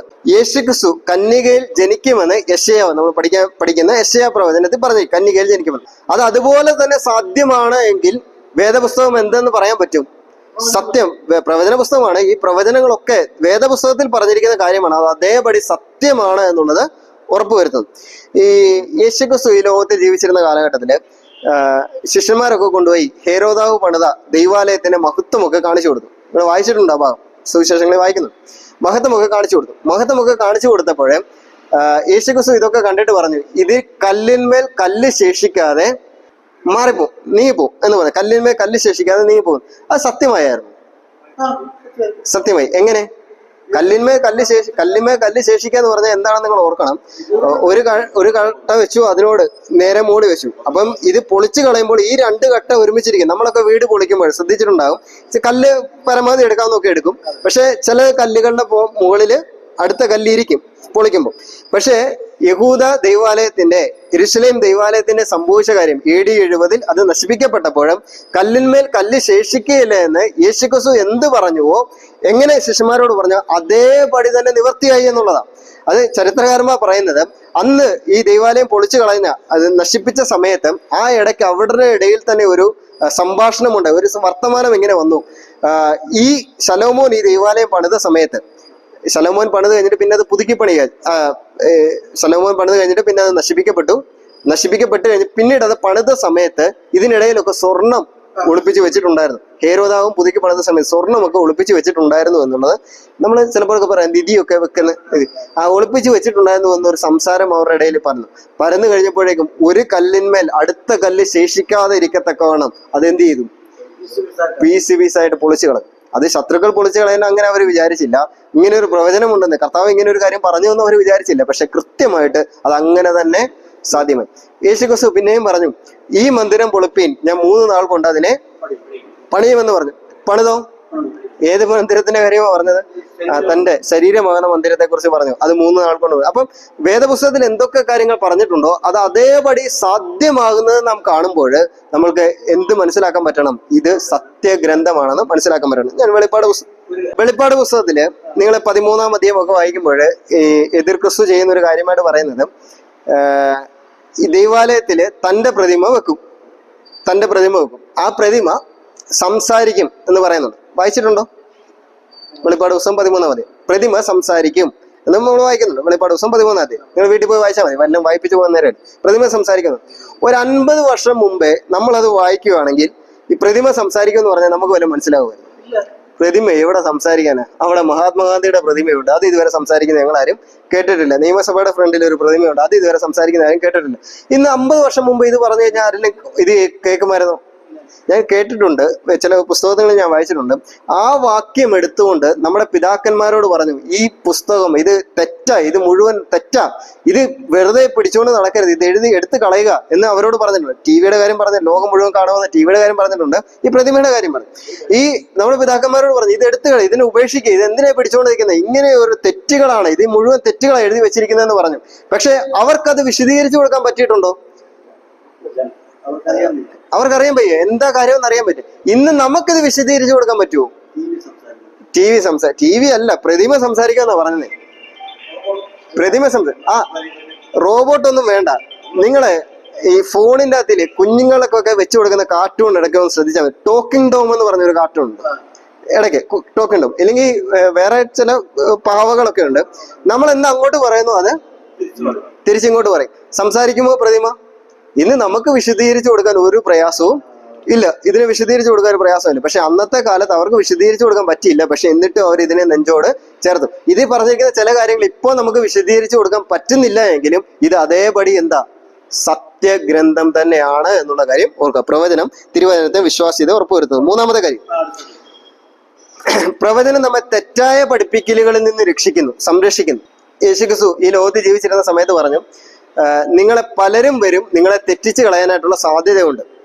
ഭാവിയിൽ നടക്കാൻ പോകുന്ന കാര്യം മത്തായി 24, 25 അധ്യായങ്ങളിൽ പറയുമ്പോൾ യേശുക്രിസ്തു തന്നെ തന്റെ ശിഷ്യന്മാരോട് പറയുന്നുണ്ട്, അല്ലെങ്കിൽ കേൾവിക്കാരോട് പറയുന്നുണ്ട്, പലരും അന്ത്യനാളുകളിൽ പലരും വരും, പലരും വന്ന് നിങ്ങളെ ഇന്നത് അതാ ക്രിസ്തു അവിടെ, അതാ ക്രിസ്തു ഇവിടെ എന്നൊക്കെ പറയും. നിങ്ങൾ എന്ത് ചെയ്യരുതേ? തെറ്റിപ്പോകരുതെന്ന് പറയുന്നു. അത് തെറ്റിപ്പോകരുതെന്ന് പറഞ്ഞിട്ട് തുടർന്ന് പറയുന്ന കാര്യമോ അന്ത്യകാലത്ത് എന്തൊക്കെയാ കാര്യങ്ങൾ സംഭവിക്കുന്നതെന്ന് ക്രമമായിട്ട് നമ്മുടെ കർത്താവ് പറഞ്ഞു കൊടുത്തു. അപ്പോൾ അത് മനസ്സിലാക്കുന്നത് നിമിത്തം, പ്രവചനങ്ങൾ മനസ്സിലാക്കുന്നത് നിമിത്തം എന്ത് സംഭവിക്കുന്നു? ഇന്ന് ഒരാൾ വന്നിട്ട് പറയുക അതാ അവിടെ ക്രിസ്തു എന്ന് പറഞ്ഞാൽ നമ്മൾ അതിന്റെ പുറകെ പോവുകയില്ല. അപ്പം പ്രവചനം നമ്മളെ തെറ്റായിട്ടുള്ള പഠിപ്പിക്കലുകളിൽ നിന്ന് സംരക്ഷിക്കുന്നു. 4-ാമത്തെ കാര്യം, പ്രവചനം നമ്മെ അന്ത്യനാളുകൾക്കായിട്ട് ഒരുക്കുന്നു. വരാൻ പോകുന്ന നാളുകൾക്കായിട്ട് പ്രവചനം നമ്മെ ഒരുക്കുന്നു. നമ്മുടെ കർത്താവ് മടങ്ങി വരുമെന്ന് നമ്മളെല്ലാവരും വിശ്വസിക്കുന്നില്ലേ? മടങ്ങി വരുമെന്ന് വിശ്വസിക്കുന്നു. ഈ ഓരോ മരണ വീടുകളിലും നമ്മൾ കേൾക്കുന്ന ഒരു വാക്യമാണ്, കർത്താവ് താൻ ഗംഭീരനാദത്തോടും പ്രധാന ദൂതന്റെ ശബ്ദത്തോടും ദൈവത്തിന്റെ അതെന്താ? ഒരു പ്രവചനം. ആ പ്രവചനത്തിലൂടെ നമ്മൾ എന്ത് ചെയ്തുകൊണ്ടിരിക്കുക? അന്ത്യനാളുകളിലേക്ക് നമുക്ക് ആശ്വാസം കണ്ടെത്താനായിട്ട് സാധിക്കുന്നു. ആ വാക്ക് കേൾക്കുന്ന ആശ്വാസം കണ്ടെത്താനായിട്ട് സാധിക്കുന്നു. അതിലൊക്കെ ഉപരിയായിട്ട് നമ്മളും എന്ത് ചെയ്യാൻ പോവുക? കർത്താവിനോട് കൂടെ ചേരാൻ പോവുക എന്നുള്ള ഒരു പ്രത്യാശ നമുക്ക് നൽകും. അന്ത്യനാളുകളിലേക്ക് നമ്മളെ ഒരുക്കുന്നു എന്നുള്ളത് പ്രവചനത്തിന്റെ മറ്റൊരു പ്രാധാന്യം. 5-ാമത്തെ കാര്യം, പ്രവചനം ദൈനംദിന ജീവിതത്തിന് പ്രായോഗിക നിർദ്ദേശങ്ങൾ നൽകുന്നു. അതെങ്ങനെയാ? വലിയ പ്രവാചകന്മാരുടെ പുസ്തകങ്ങളുടെ ഉള്ളടക്കം നാം പഠിക്കുമ്പോൾ അതിലൊക്കെ പറഞ്ഞിരിക്കുന്ന പ്രധാനപ്പെട്ട കാര്യങ്ങൾ എന്ന് പറയുന്നത്, ദൈവമക്കളെ, ദൈവജനമേ, നിങ്ങൾ കർത്താവിന്റെ കൽപ്പനകളെ അനുസരിക്കുന്നില്ല എങ്കിൽ നിങ്ങൾക്ക് വലിയ ശിക്ഷാവധി ഉണ്ടാകും. അവരോട് ആവർത്തിച്ച് ആ കാര്യം പറയാ, നിങ്ങൾക്ക് കർത്താവിന്റെ കൽപ്പനകളെ അനുസരിക്കണമെന്ന് പറയുന്നു. അത് ഉണ്ടായില്ല എങ്കിൽ നിങ്ങളെ ഇന്ന കാര്യങ്ങൾ, നിങ്ങൾക്ക് ഇന്ന ശിക്ഷാവധി നൽകുമെന്ന് പ്രവചന പുസ്തകങ്ങളോട്, ഈ വലിയ പ്രവാചകന്മാരുടെ പുസ്തകങ്ങളോട് പറയുന്നുണ്ട്. അപ്പോൾ പ്രായോഗിക നിർദ്ദേശം നൽകുന്നുണ്ടോ പ്രവചനം? നമുക്ക് നമ്മളും ശ്രദ്ധിക്കേണ്ട ചില കാര്യങ്ങൾ, ദൈനംദിന ജീവിതത്തിൽ നമ്മളും ശ്രദ്ധിക്കേണ്ട ചില കാര്യങ്ങളെ ദൈവം എന്ത് ചെയ്യുന്നുണ്ട്? പ്രവചനത്തിലൂടെ നമ്മളെ ഓർമ്മിപ്പിക്കുന്നുണ്ട് എന്നുള്ളത് പ്രവചനത്തിന്റെ 5 പ്രത്യേകതകൾ, 5 പ്രാധാന്യം നമ്മളെ ഓർമ്മിപ്പിക്കുന്നത്. ഒന്നാമത്തേത്, ബൈബിളിൽ പ്രവചനം ഒരു പ്രധാന പങ്ക് വഹിക്കുന്നു. 2, പ്രവചനം തിരുവെഴുത്തുകളുടെ വിശ്വാസ്യത ഉറപ്പുവരുത്തുന്നു. 3, പ്രവചനം നമ്മെ തെറ്റായ പഠിപ്പിക്കലുകളിൽ നിന്ന് സംരക്ഷിക്കുന്നു. 4, അന്ത്യനാളുകൾക്കായി നമ്മെ ഒരുക്കുന്നു. 5, ദൈനംദിന ജീവിതത്തിന് പ്രായോഗിക നിർദ്ദേശങ്ങൾ നൽകുന്നു. അടുത്ത ഒരു കാര്യം പ്രവചനവുമായിട്ട് ബന്ധപ്പെട്ട് ചിന്തിക്കാനുള്ളത്, ഈ പ്രവാചകന്മാരും പുരോഹിതന്മാരും തമ്മിലുള്ള വ്യത്യാസം എന്താ? പഴയ നിയമകാലത്ത് ദൈവം അഭിഷേകം ചെയ്തിരുന്ന 3 കൂട്ടരാണ് പ്രവാചകന്മാർ, പുരോഹിതന്മാർ, രാജാക്കന്മാർ, പുരോഹിതന്മാർ, പ്രവാചകന്മാർ. ഇവരെ 3 പേരെ പഴയ നിയമകാലത്ത് ദൈവം അഭിഷേകം ചെയ്ത ആ ശുശ്രൂഷകൾക്ക് വേണ്ടി അയക്കുകയാണ് ചെയ്യുന്നത്. ന്യായാധിപന്മാരുമുണ്ട്, അവർക്ക് പ്രത്യേകം. ഞാൻ പെട്ടെന്ന് നമ്മൾ പറയുമ്പോഴേ ഈ ഗണത്തിലേക്ക് വരുന്നില്ല. ഈ 3 പേരെ ഗണം പ്രധാനമായിട്ട് വരുന്നത്. അഭിഷേകം എന്നുള്ളത് പ്രത്യേക ചില ദൗത്യങ്ങൾക്ക് വേണ്ടി, ചില ശുശ്രൂഷകൾക്ക് വേണ്ടി ദൈവം ഒരുക്കുന്നു എന്നുള്ള കാര്യമേ ഉള്ളൂ. ശരിക്കും അഭിഷേകം എന്നുള്ള അവിടെ പറഞ്ഞിരിക്കുന്ന കാര്യമായിട്ട് അത് ഞാൻ വേറെ വിഷയമായതുകൊണ്ട് അതിലേക്ക് പോകുന്നില്ല. അപ്പോൾ അതിലുള്ള പ്രധാനപ്പെട്ട 2 പങ്കുള്ളവരാണ് പുരോഹിതന്മാരും പ്രവാചകന്മാരും. ഞാൻ അത് പറയാൻ കാരണം, നമ്മൾ ഈ പഠിക്കുന്ന യെരമ്യാവിന്റെ പിതാവ് പുരോഹിതനാണെന്ന് പറയുന്നു. യെഹെസ്കേലിന്റെ പിതാവും പുരോഹിതനാണ്. അപ്പം അവര് 2 പേരും, അവരുടെ പിതാക്കന്മാർ 2 പേരും പുരോഹിതന്മാരായിരുന്നു. ഇവരാരായി? മക്കളാരായി? പ്രവാചകന്മാർ. ഇവര് തമ്മിലുള്ള വ്യത്യാസം എന്താ? വരാൻ പോകുന്ന കാര്യങ്ങൾ പറയുന്നു. ശരി, ശുശ്രൂഷ ചെയ്യുന്നവരെ പുരോഹിതന്മാര്, പ്രവാചകന്മാരും ചെയ്യുന്ന ശുശ്രൂഷ.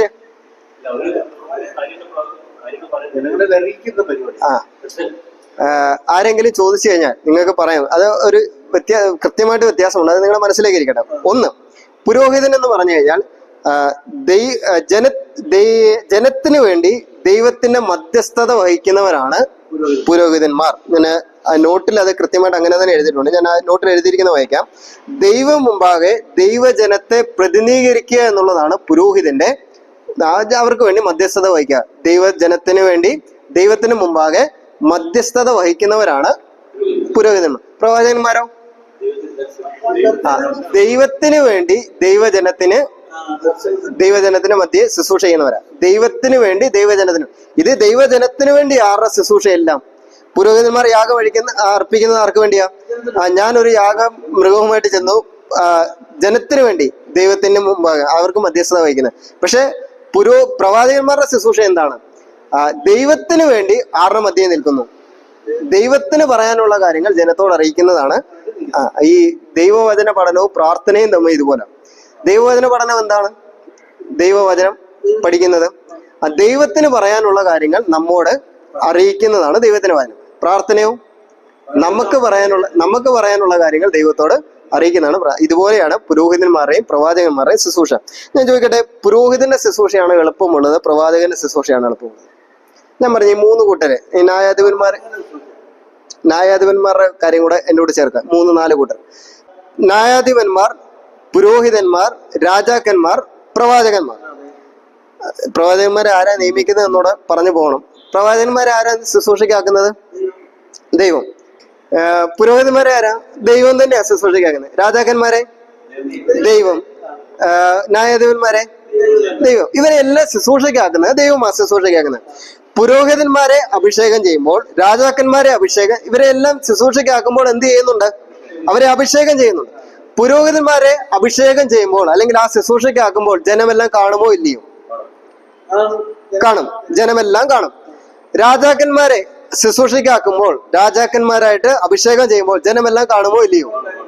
കാണും. ന്യായാധിപന്മാരെ ആക്കുമ്പോൾ ജനമെല്ലാം കാണുമോ ഇല്ലയോ? പ്രവാചകന്മാരെ ആക്കുമ്പോൾ ജനമെല്ലാം കാണുമോ? ജനത്തിന് വേണ്ടിയാ ഞാൻ പറഞ്ഞ പിടിയിട്ടിന്ന്. പ്രവാചകന്മാർക്ക് ദൈവം ആ ശുശ്രൂഷ നൽകുമ്പോൾ അവരെ എന്ത് ചെയ്തില്ല? എല്ലാവരും കാണണമെന്ന്, ചിലപ്പോ കണ്ടെന്നിരിക്കാം, എല്ലാവരും കാണണമെന്നില്ല. ദൈവം ആ ശുശ്രൂഷ ഏൽപ്പിക്കുമ്പോൾ എല്ലാവരും കാണണമെന്ന് ഇല്ല. പക്ഷെ ജനം അറിയും, തിരിച്ചറിയും, ഇവൻ പ്രവാചകനാണ്, ഇവൻ ഈ ശുശ്രൂഷ ലഭിച്ചു, ദൈവം അവനെ പ്രവാചകനാക്കി തീർത്തു എന്ന് ജനം തിരിച്ചറിയും. എങ്ങനെ തിരിച്ചറിയും? അവന്റെ ശുശ്രൂഷ കൊണ്ട് ജനം തിരിച്ചറിയും. പുരോഹിതനോട് ആരും മറത്തൊരു കാര്യവും ചോദിക്കത്തില്ല. പുരോഹിതൻ എന്ത് പറഞ്ഞാലും അവരെന്ത് ചെയ്യും? യാഗം അർപ്പിക്കാൻ ഒരാടിനെ കൊണ്ടുവന്ന് ഇത് പോരാടാ എന്ന് പറഞ്ഞു കഴിഞ്ഞാൽ അവൻ എന്ത് ചെയ്യണം? വേറെ മറുത്തൊരു ചോദ്യവും ഇന്ന് വരെ ആരും ഒരു പുരോഹിതനോട് ചോദിച്ചതായിട്ട് ഇല്ല. അവര് പറഞ്ഞതിന് മറുത്ത്. പ്രവാചകനോടോ 100 വട്ടം ചോദ്യം. പുരോഹിതന്റെ സന്ദേശം സ്വീകരിക്കുന്നതിന് ജനത്തിന് എന്തിനു മടിയുണ്ടായിരുന്നു? ഒരു മടിയും ഇല്ലായിരുന്നു. പക്ഷെ പ്രവാചകന്റെ സന്ദേശം സ്വീകരിക്കുന്നതിനോ അത് ഇഷ്ടപ്പെട്ട് പുരോഹിതന്റെ ആ സന്ദേശം ഇഷ്ടപ്പെട്ടില്ല എങ്കിൽ ചിലപ്പോൾ അവർ മനസ്സിൽ പിറുപിറുപ്പൊക്കെ കണ്ടെങ്കിലും അത് പുറത്ത് പ്രകടിപ്പിക്കത്തില്ല. പക്ഷെ പ്രവാചകന്റെ സന്ദേശം ഇഷ്ടപ്പെട്ടില്ലെങ്കിൽ എന്താ ചെയ്യുന്നത്? യേശുക്രിസ്തു തന്നെ പറഞ്ഞു, നിങ്ങളുടെ പ്രവാചകന്മാരിൽ ആരെ നിങ്ങൾ ഉപദ്രവിക്കാതെ വിട്ടിട്ടുള്ളൂ. വായിച്ചിട്ടില്ലേ ഇതൊന്നും? യേശുക്രിസ്തു തന്നെ ചോദിച്ചതാ, പ്രവാചകന്മാരിൽ ആരെ നിങ്ങൾ ഉപദ്രവിക്കാതെ വിട്ടിട്ടുള്ളൂ? സെക്കരിയാവിനെ നിങ്ങൾ യാഗപീഠത്തിന്റെ നടുവിൽ വെച്ച് കൊന്നുകളഞ്ഞില്ലേ എന്ന് ചോദിക്കുന്നുണ്ട്. യേശുക്രിസ്തു തന്നെ സുവിശേഷങ്ങൾ ചോദിക്കുന്നത്. ഞാൻ വേറെ കൃത്യമായിട്ട് വാക്യം നിങ്ങൾക്ക് അറിയാവുന്ന എന്റെ വാക്യം ഒന്നും കോട്ട് ചെയ്യാൻ ചോദിക്കുന്നുണ്ട്. ഇനി നമ്മൾ പഠിക്കാൻ പോകുന്നത് യെശയ്യാവിനെ 2 അറുത്ത് കൊന്നു എന്നാ പറയുന്നത്. യെശയ്യാവിനെ ചരിത്രകാരന്മാർ പറയുന്നത്. ഇപ്പൊ ഞാൻ നോട്ടിൽ പറഞ്ഞിട്ടുണ്ട്, നിങ്ങൾ എഴുതണ്ട. യെരമ്യാവിന്റെ കാലത്ത് ഏറ്റവും അധികം പീഡ അനുഭവിച്ച ഒരു പ്രവാചകനായിരുന്നു യെരമ്യാവിന്റെ സന്ദേശം ജനത്തിന് ഇഷ്ടപ്പെടാതിരുന്നു കഴിഞ്ഞപ്പോൾ അവർ ചെയ്ത കാര്യം, യെരമ്യാവിനെ പിടിച്ച് കരണത്തടിച്ചു. അവന്റെ മുടി പറിച്ചെടുക്കുവാനായിട്ട് യെരമ്യാ പ്രവചനം 20-ാം അധ്യായം വീട്ടിൽ പോയി വായിച്ചു നോക്കും. മുടി പറിച്ചെടുക്കാനായിട്ട് ശ്രദ്ധിച്ചു. എന്നിട്ട് ബാരൂക്ക് എന്ന് പറഞ്ഞൊരു രാജാവ് ചെയ്തൊരു കാര്യം എന്ന് പറയുന്നത്, അവനെ പൊട്ടക്കിണറ്റിൽ ഇട്ട് കളഞ്ഞു. 7 ദിവസത്തോളം അവനെ പട്ടിണി കിട്ടും. ഇങ്ങനെയുള്ള ശുശ്രൂഷയായിരുന്നു ആർക്കുണ്ടായിരുന്നത്? പ്രവാചകനുണ്ടായിരുന്നു. എളുപ്പമുള്ള ശുശ്രൂഷയായിരുന്നു? അല്ല, എളുപ്പമുള്ള ശുശ്രൂഷയല്ല. പക്ഷേ എന്നിരുന്നിട്ടും ഈ ഒരുവന്റെ അപ്പൻ പുരോഹിതനായി കഴിഞ്ഞു കഴിഞ്ഞാൽ ബാക്കിയുള്ളവരുടെ കുടുംബത്തിലുള്ളവരും എന്താകാൻ സാധ്യതയുണ്ട്? പഴയ നിയമകാലത്ത് ആരാകാൻ സാധ്യതയുണ്ട്? പുരോഹിതൻ. അഹരോന്റെ പുത്രന്മാരെ അവരെന്തായി ആകെ പറ്റത്തുള്ളൂ? പുരോഹിതന്മാരാ. ഇവിടെ യെരമ്യാ പ്രവാചകന്റെ അപ്പൻ പുരോഹിതനാ. കുറച്ചുകൂടെ ഈ ശുശ്രൂഷ തമ്മിൽ താരതമ്യം ചെയ്യുമ്പോൾ സുഖമുള്ള ശുശ്രൂഷ ഏത് തന്നെയാ? പൗരോഹിത്യ ശുശ്രൂഷ തന്നെ സുഖമുള്ള ശുശ്രൂഷ. ആവശ്യമുള്ളതൊക്കെ അവിടുന്ന് ദൈവാലയ വകയായിട്ടൊക്കെ കിട്ടും. പ്രവാചകനായാലോ? പക്ഷെ എന്ത് ചെയ്തു? പുരോഹിതനാകാൻ മനസ്സ് വെക്കാതെ യെരമ്യാവ് പ്രവാചക ശുശ്രൂഷ തിരഞ്ഞെടുത്തു. യെഹെസ്കേലും അതുപോലെ തന്നെയാണ്. അടുത്തൊരു കാര്യം എന്ന് പറയുന്നത്, ഈ പുരോഹിതന്മാരും പ്രവാചകന്മാരും തമ്മിലുള്ള വ്യത്യാസം എന്ന് പറയുന്നത്, ആരെങ്കിലും ഒരു പ്രവാചകൻ ആകാൻ ആഗ്രഹം ഇല്ലാതിരുന്നാലും അവരെ ദൈവം എന്ത് ചെയ്യും? ചിലപ്പോൾ പ്രവാചകന്മാരെ ആ ശുശ്രൂഷ ഇഷ്ടമില്ല, ആഗ്രഹിക്കാതിരുന്നാലും ചിലപ്പോൾ ദൈവത്തിന്റെ നിയോഗം വന്നു കഴിഞ്ഞാൽ അവരെ ആ ശുശ്രൂഷ ആകും. ഇനി ആരെങ്കിലും എനിക്ക് പ്രവാചകനാണോന്ന് ആഗ്രഹിച്ചാലും ചിലപ്പോൾ എന്ത് കിട്ടിയില്ല, ദൈവം തന്നെ ആ ശുശ്രൂഷ നൽകണം. പക്ഷെ പുരോഹിതന്മാർക്ക് ആഗ്രഹം ഉണ്ടെങ്കിലും ഇല്ലെങ്കിലും അവർക്ക് എന്താകാം? അപ്പൻ കുടുംബം അഹരോന്റെ കുടുംബത്തിൽ നിന്ന് അത് കൊടുത്തതുകൊണ്ട്. നിങ്ങൾ വിചാരിച്ചിരിക്കുന്ന ലേവ്യ ഗോത്രത്തിൽപ്പെട്ട എല്ലാവരും ആ പുരോഹിതന്മാരെ നിങ്ങൾ വിചാരിച്ചിട്ടുണ്ടോ? ആരെങ്കിലും മനസ്സിലതുണ്ടോ? പൗരോഹിത്യം ഏത് ഗോത്രത്തിനാ?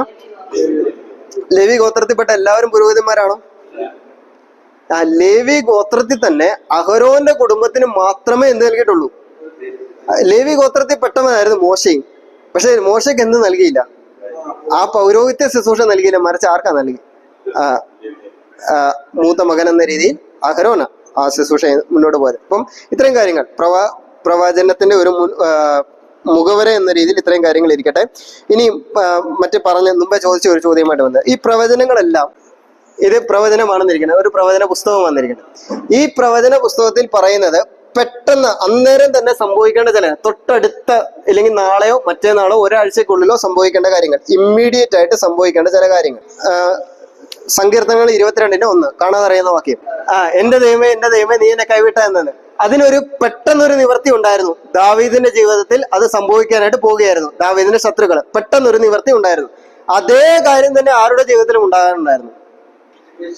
യേശുക്രിസ്തുവും അതേ കാര്യം തന്നെ അത് തന്നെ അതുപോലെ തന്നെ പറയുന്നുണ്ട്. അപ്പം ദാവീദിന്റെ ജീവിതത്തിൽ അത് സംഭവിക്കണമായിരുന്നു പെട്ടെന്ന് തന്നെ, അധികം താമസമില്ലാതെ തന്നെ ദാവീദിന്റെ ജീവിതത്തിൽ സംഭവിക്കണം. അതേ കാര്യം തന്നെ ക്രിസ്തുവിന്റെ ജീവിതത്തിൽ സംഭവിക്കണമായിരുന്നു. ഇനി ചില പ്രവചനങ്ങളുണ്ട് അന്നേരം സാധ്യമാകുന്ന ചില പ്രവചനങ്ങൾ. അന്നേരം ഇപ്പൊ ഞാൻ പറഞ്ഞതുപോലെ ഉദാഹരണമായിട്ട് എന്തെങ്കിലും കാര്യങ്ങൾ നിങ്ങൾക്ക് എടുക്കാൻ പറ്റും, അന്നേരം തന്നെ സാധ്യമാണ്. അത് ക്രിസ്തുവിന്റെ കാലത്തുമല്ല, രണ്ടാമത്തെ വരവെങ്കിൽ ഇനിയും അനധിവിദൂര ഭാവിയിൽ സംഭവിക്കാനിരിക്കുന്ന ചില പ്രവചനങ്ങളും ഉണ്ട് എന്നുള്ളത് ഓർക്കുക. അപ്പം പ്രവചനം പഠിക്കുമ്പോൾ, പ്രവചന പുസ്തകങ്ങളിൽ പറയുന്ന കാര്യങ്ങളൊക്കെ നമ്മൾ പഠിക്കുമ്പോൾ നമ്മൾ ഓർക്കേണ്ട കാര്യം, ഇതിന് ചിലപ്പോൾ ഒരു പെട്ടെന്നുള്ളൊരു നിവൃത്തി ഉണ്ട്. ദാവീദിന്റെ കാര്യം ഞാൻ പറഞ്ഞു. ദാവീദ് എന്റെ ദൈവമേ നീ എന്നെ കൈവിട്ടതെന്ന് എഴുതി വെച്ചപ്പോൾ ദാവീദിന്റെ മനസ്സിലുണ്ട് പെട്ടെന്നുണ്ടായ കാര്യം എന്ന് വെച്ചാൽ എന്റെ ജീവിതത്തിൽ ഇത് സംഭവിക്കാൻ പോകാം. അധികം താമസമില്ലാതെ അങ്ങനെ തന്നെ സംഭവിച്ചു. ദാവീദ് കുറെ നാള് ഗുഹകളിലുമൊക്കെ ഒളിച്ചു പാർക്കേണ്ടതായിട്ട് വന്നു. ദാവീദിന്റെ ജീവിതത്തിൽ തന്റെ കൂട്ടുകാരെ പലരും കൈവിട്ടു. അത് ദാവീദിന്റെ ജീവിതത്തിൽ സംഭവിച്ചു. അതേ കാര്യം തന്നെ ആരുടെ ജീവിതത്തിൽ സംഭവിക്കണമായിരുന്നു? യേശുക്രിസ്തുവിന്റെ ജീവിതത്തിൽ സംഭവിക്കണം. ഇതുപോലെ തന്നെ ചില പ്രവചനങ്ങൾ അന്നേരം സംഭവിക്കേണ്ട ചില പ്രവചനങ്ങളുണ്ട്. ചില കാര്യങ്ങൾ പറയുമ്പോൾ അന്നേരം സംഭവിക്കേണ്ടതുണ്ട്. ദൈവജനത്തിന്റെ ഇടയിലെ ഉണർവിനെ പറ്റി യോവേൽ പ്രവചനത്തിൽ പറയുന്നുണ്ട്. അത് അന്നേരം സംഭവിക്കണം. യോവേൽ പ്രവാചകൻ ആ കാര്യം പ്രവചിക്കുമ്പോഴും ഇനിയും ഒരു 100 വർഷം കഴിഞ്ഞ് സംഭവിക്കേണ്ട കാര്യമായിട്ടല്ല പറയുന്നത്. ദൈവജനമേ, ഇപ്പോൾ നിങ്ങളുടെ ജീവിതത്തിൽ എന്തുണ്ടാകണം? ഉണർവ് ഉണ്ടാകണം എന്നുള്ള കാര്യം യോവേൽ പ്രവാചകൻ പ്രവചിച്ചു. അതേ ഉണർവ് എന്ന ഒരു പൂർണ്ണ അർത്ഥത്തിൽ ഉണ്ടാകുന്നത്, അതേ ഉണർവ് പൂർണ്ണ അർത്ഥത്തിൽ ഉണ്ടാകുന്നത് എന്നാ ഭാവി കാലത്തിൽ കർത്താവ് വരുമ്പോൾ, കർത്താവിന്റെ സന്നിധി നാം ആയിരിക്കുമ്പോഴാണ് അതേ ഉണർവ് ഭാവി കാലത്തിൽ ഉണ്ടാകുന്നത്. അപ്പം നമ്മൾ ഓർക്കേണ്ട കാര്യം, പ്രവചനവുമായിട്ട് ബന്ധപ്പെട്ട് ഇങ്ങനെയുണ്ട്, പ്രവചനത്തിന് നിവർത്തി ഇങ്ങനെയുണ്ട് എന്നുള്ളത് ഓർക്കാം. ഇനി ആ ചോദിച്ച ചോദ്യവുമായിട്ട് പറഞ്ഞ് മുന്നോട്ട് പോട്ടെ. ഇന്ന് നടക്കുന്ന കാര്യങ്ങളുമായിട്ട് ബന്ധപ്പെട്ട് വേദപുസ്തകത്തിൽ പ്രവചനങ്ങളുണ്ടോ, വാക്യങ്ങളുണ്ടോ എന്ന്. അപ്പോൾ അതിന് ഉദാഹരണമായിട്ട് പറഞ്ഞത് ഭൂമി കുടുകിട വിറയ്ക്കുന്നു, ഇങ്ങനെയുള്ള അവിടെ ഇവിടെ നടക്കുന്ന ഭൂകമ്പങ്ങളും മറ്റുള്ളത്. ഇതൊക്കെ നമുക്ക് ഇന്ന് നടക്കുന്ന കാര്യങ്ങളായിട്ട് നമുക്ക് വേദപുസ്തകത്തിൽ പറഞ്ഞിരിക്കുന്നതായിട്ട് നമുക്ക് എടുക്കാൻ പറ്റും. പക്ഷെ ഇതിങ്ങനെ ഭൂമി വിറയ്ക്കുന്ന കാര്യമല്ല പറഞ്ഞിരിക്കുന്നത്. ഇതൊക്കെ വടിയെടുത്തതേ ഉള്ളൂ അടി. ഇതിലും വലുത് വരാനിരിക്കുന്നുണ്ട്. അതാ ഞാൻ പറഞ്ഞത്, തൊട്ടടുത്ത് സംഭവിക്കുന്ന ചില കാര്യങ്ങളെ ഇപ്പം നമ്മൾ കാണുകയും കേൾക്കുകയും ഒക്കെ ചെയ്യുന്നു. തൊട്ടടുത്ത് അത് സംഭവിക്കുന്നുണ്ട്. സൂര്യൻ ഇരുണ്ടു പോകുന്നത് ചിലപ്പോൾ ചില സമയത്ത്, സൂര്യന്റെ പ്രകാശം നിന്നു പോകുന്ന ചില സമയത്ത് നമ്മൾ കണ്ടിട്ടുണ്ട്. പക്ഷെ അത് വെളിപ്പാട് പുസ്തകത്തിൽ പറഞ്ഞിരിക്കുന്ന കാര്യം എന്ന് പറയുന്നത് ഇപ്പോൾ ഇരുണ്ടു പോകുന്ന കാര്യമല്ല പറഞ്ഞിരിക്കുന്നത്. സൂര്യൻ ഭാവി കാലത്ത് ഇരുണ്ടു പോകുന്നത്. അപ്പം ഇന്ന് നടക്കുന്ന സംഭവങ്ങളായിട്ട് പറയുന്ന പല കാര്യങ്ങളും അതിന്റെ ഒക്കെ ഒരു സാമ്പിൾ ആയിട്ട് നമുക്ക് കണക്കാക്കാൻ പറ്റുള്ളൂ. ഈ ഭൂകമ്പം ഉണ്ടാകുന്നതും ഒരു അന്ത്യകാലത്ത് സ്വസ്നേഹികൾ ഉണ്ടാകുമെന്ന് പറയും. സ്വസ്നേഹികൾ ഉണ്ടാകും, വിശ്വാസത്യാഗം സംഭവിക്കും. അപ്പം ഇന്ന് വിശ്വാസത്യാഗമുണ്ടോ? ഉണ്ട്. സ്വസ്നേഹമുണ്ടോ? ഉണ്ട്. ഇതൊക്കെ ഉണ്ട്. ഇതൊക്കെ കാണിക്കുന്നത് ആ പ്രവചനത്തിന്റെ പൂർണ്ണ നിവൃത്തിയല്ല. പ്രവചനത്തിന്റെ നിവൃത്തിയുടെ ഒരു ഭാഗം ആണ്, പൂർണ്ണ നിവൃത്തി അല്ല എന്നുള്ളത് ഓർക്കണം. ഭാവി കാലത്ത് ഇനിയും വരാനും കിടക്കാം. അന്ത്യകാലത്തിലേക്ക് വരുമ്പോൾ അപ്പോസ്തലന്മാരുടെ കാലം മുതലേ ഉണ്ട്. ഈ അപ്പോസ്തലന്മാരൊക്കെ വിചാരിച്ച കർത്താവ് വേഗം വരുമെന്ന് പറഞ്ഞിട്ട് പോയി. അപ്പോസ്തലന്മാരൊക്കെ വിചാരിച്ചിരുന്നത് അവരുടെ കാലത്ത് തന്നെ കർത്താവ്, തെസ്സലോനിക്കർക്ക് അങ്ങനെ വലിയൊരു അബദ്ധം പറ്റി. അവർ കുറെ പേര് പണിയൊന്നും ചെയ്യാതെ കർത്താവ് വരുന്നെന്ന് പറഞ്ഞുകൊണ്ട് നോക്കിയിരുന്നു. അപ്പൊ അവരോട് പറയുക, അതിനുവേണ്ടി പൗലോസ് വീണ്ടും ഒരു ലേഖനം എഴുതേണ്ട വന്നു. അവരോട് പറഞ്ഞു, മര്യാദയ്ക്ക് വേല ചെയ്തോണം എന്ന് പറയേണ്ട ഒരു ലേഖനം വേല ചെയ്യാത്തവൻ തിന്നുകയും വരുത് എന്ന് പൗലോസിന്. അത് എന്ത് കഠിന വാക്കല്ലേ? നിങ്ങളൊന്ന് ആലോചിച്ച്. നമ്മളൊക്കെ വീടുകളിൽ നമ്മൾ ചിലപ്പം മക്കളോട് ഇന്നത്തെ കാലത്ത് അങ്ങനൊന്നും പറയല കേട്ടോ, അവര് വീടൊക്കെ വിട്ടുപോകാൻ സാധ്യതയുണ്ട്. അല്ല, പണ്ടൊക്കെ അപ്പച്ചന്മാരൊക്കെ പറഞ്ഞു കേട്ടിട്ടുണ്ട്, ഒരു പണിയും ചെയ്യത്തില്ല, തക്ക സമയം കഴിക്കാനായിട്ട് വന്നിരിക്കാന്ന് പറഞ്ഞു. പൗലോസ് അത് പറയാനായിട്ടുള്ള കാരണമെന്ന് പറയുന്നത് ഇതാ, വേല ചെയ്യാതെ കർത്താവിന്റെ വരവിന് വേണ്ടി അവർ കാത്തിരുന്നു എന്നുള്ളതാണ്. അവരവർ ആത്മീയ കാര്യമാണ് ചെയ്തത്. പക്ഷെ അതിൽ പറ്റിപ്പോയ തെറ്റും അവരെ ഓർമ്മപ്പെടുത്തുകയാണ് ചെയ്യുന്നത്. കർത്താവ് വരും എന്നുള്ളത് പ്രതീക്ഷയോടെ തന്നെ നമുക്കിരിക്കാം. അതിന്റെ ലക്ഷണങ്ങളൊക്കെ ഉണ്ട്. പ്രതീക്ഷയോടെ തന്നെ ഇരിക്കാം. പ്രവചനങ്ങളുടെ ഇന്നത്തെ നിവൃത്തി അങ്ങനെ സാധ്യമാകും എന്ന് വിചാരിക്കുകയാണ്. ഒരു വാക്യമുണ്ട്, ഒരു വാക്യം വായിച്ചിട്ട് പോട്ടെ. ലൂക്കോസ് 16:16.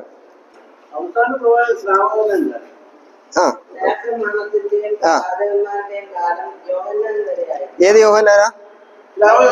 സ്നാപയോഹന്നാൻ. അപ്പൊ ഈ വാക്യം മനസ്സിൽ വെച്ചോണ്ട് ഇന്ന് പ്രവാചകന്മാരുണ്ടോ അല്ലെങ്കിൽ അത് കഴിഞ്ഞ് പ്രവാചകന്മാരില്ലേ എന്നുള്ള കാര്യം നിങ്ങളൊന്ന്, നമ്മൾ വായിച്ച ഒരു വാക്യം വായിച്ചിട്ടാ പോയെ. ന്യായപ്രമാണത്തിന്റെയും പ്രവാചകന്മാരുടെയും കാലഘട്ടം യോഹന്നാൻ വരെ. ഏത് യോഹന്നാൻ? അത് സ്നാപയോഹന്നാന. ആരാ പറഞ്ഞത് യോഹന്നാൻ വരെയായിരുന്നു അതിന്റെ കാലഘട്ടം എന്ന്? യേശുക്രിസ്തു തന്നെ പറഞ്ഞ കാര്യമാണ്. യേശുക്രിസ്തു തന്നെ പറഞ്ഞു ന്യായപ്രമാണത്തിന്റെയും പ്രവാചകന്മാരുടെയും കാലഘട്ടം യോഹന്നാൻ സ്നാപകം വരെയായിരുന്നു എന്ന് പറഞ്ഞു. അപ്പം ചോദ്യം ഇതാണ്, ഇന്ന് പ്രവാചകന്മാരുണ്ടോ എന്നുള്ളതാണ് ചോദ്യം. ഇന്ന് പ്രവാചകന്മാരുണ്ടോ? പഴയ നിയമ പ്രവാചകന്മാരൊന്നും എടുത്തു പറഞ്ഞിട്ടില്ല. അങ്ങനെ പറഞ്ഞത് നമുക്ക് ഒരു പ്രശ്നമില്ല. അങ്ങനെ പറഞ്ഞാൽ ഒരു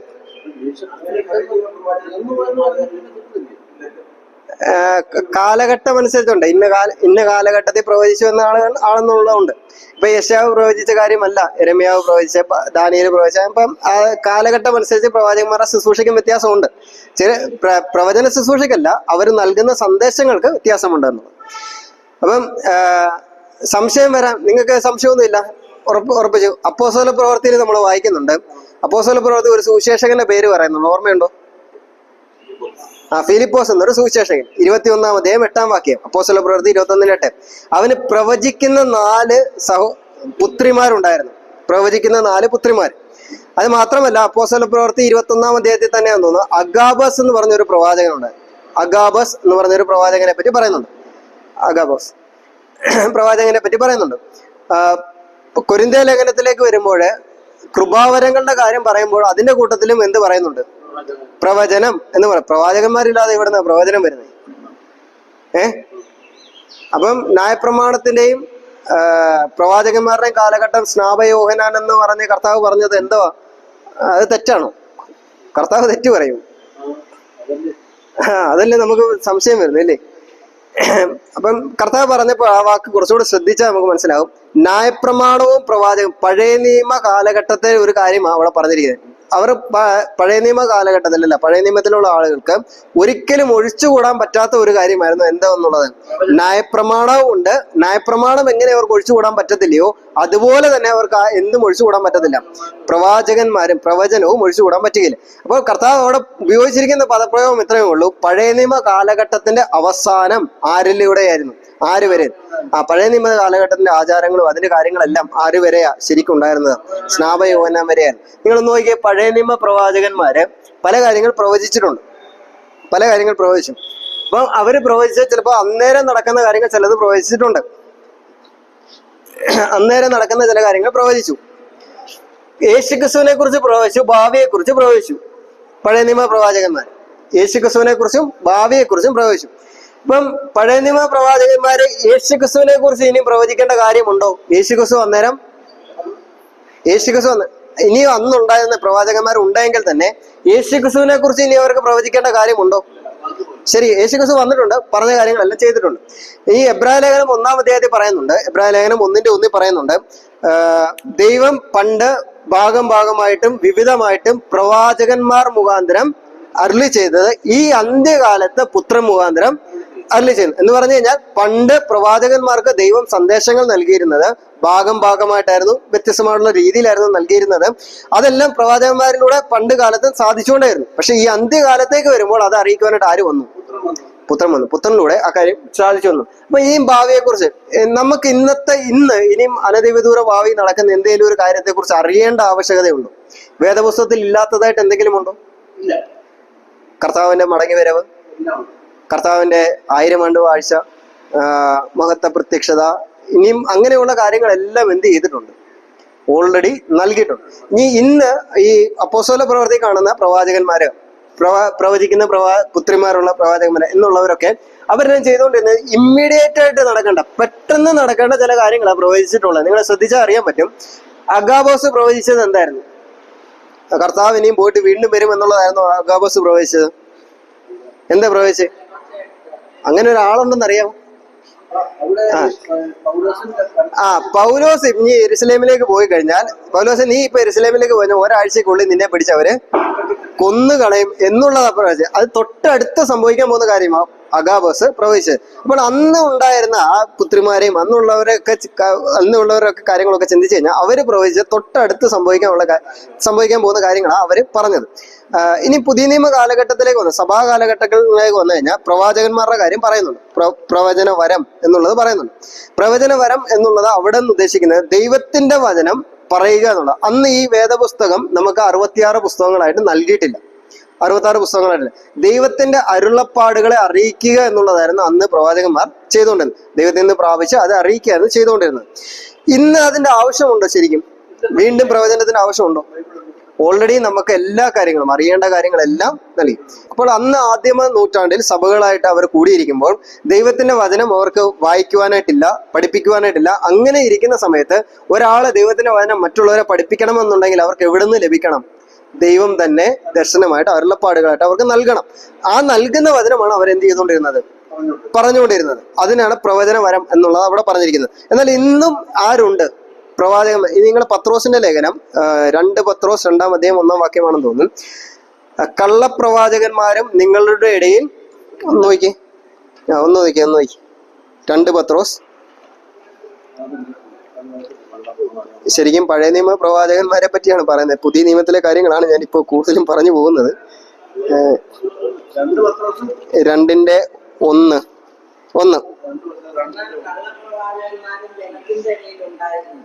കള്ളപ്രവാചകന്മാരും ജനത്തിന്റെ ഇടയിൽ ഉണ്ടെന്നാണോ പറഞ്ഞത്? പത്രോസിന്റെ കാലഘട്ടമാണ്, AD 68 എഴുതിയിരിക്കുന്നത്. അപ്പം ജനത്തിന്റെ ഇടയിൽ കള്ളപ്രവാചകന്മാരും ഉണ്ടായിരുന്നു എന്നാ പറഞ്ഞത്. ഉണ്ടെന്നല്ല പറഞ്ഞിരിക്കുന്നത്, ഉണ്ടായിരുന്നു എന്നാ പറഞ്ഞിരിക്കുന്നത്. ഉണ്ടായിരുന്നു എന്ന് പറയാൻ കാരണം എന്താ? അന്ന് ആരും ഉണ്ടായിരുന്നു?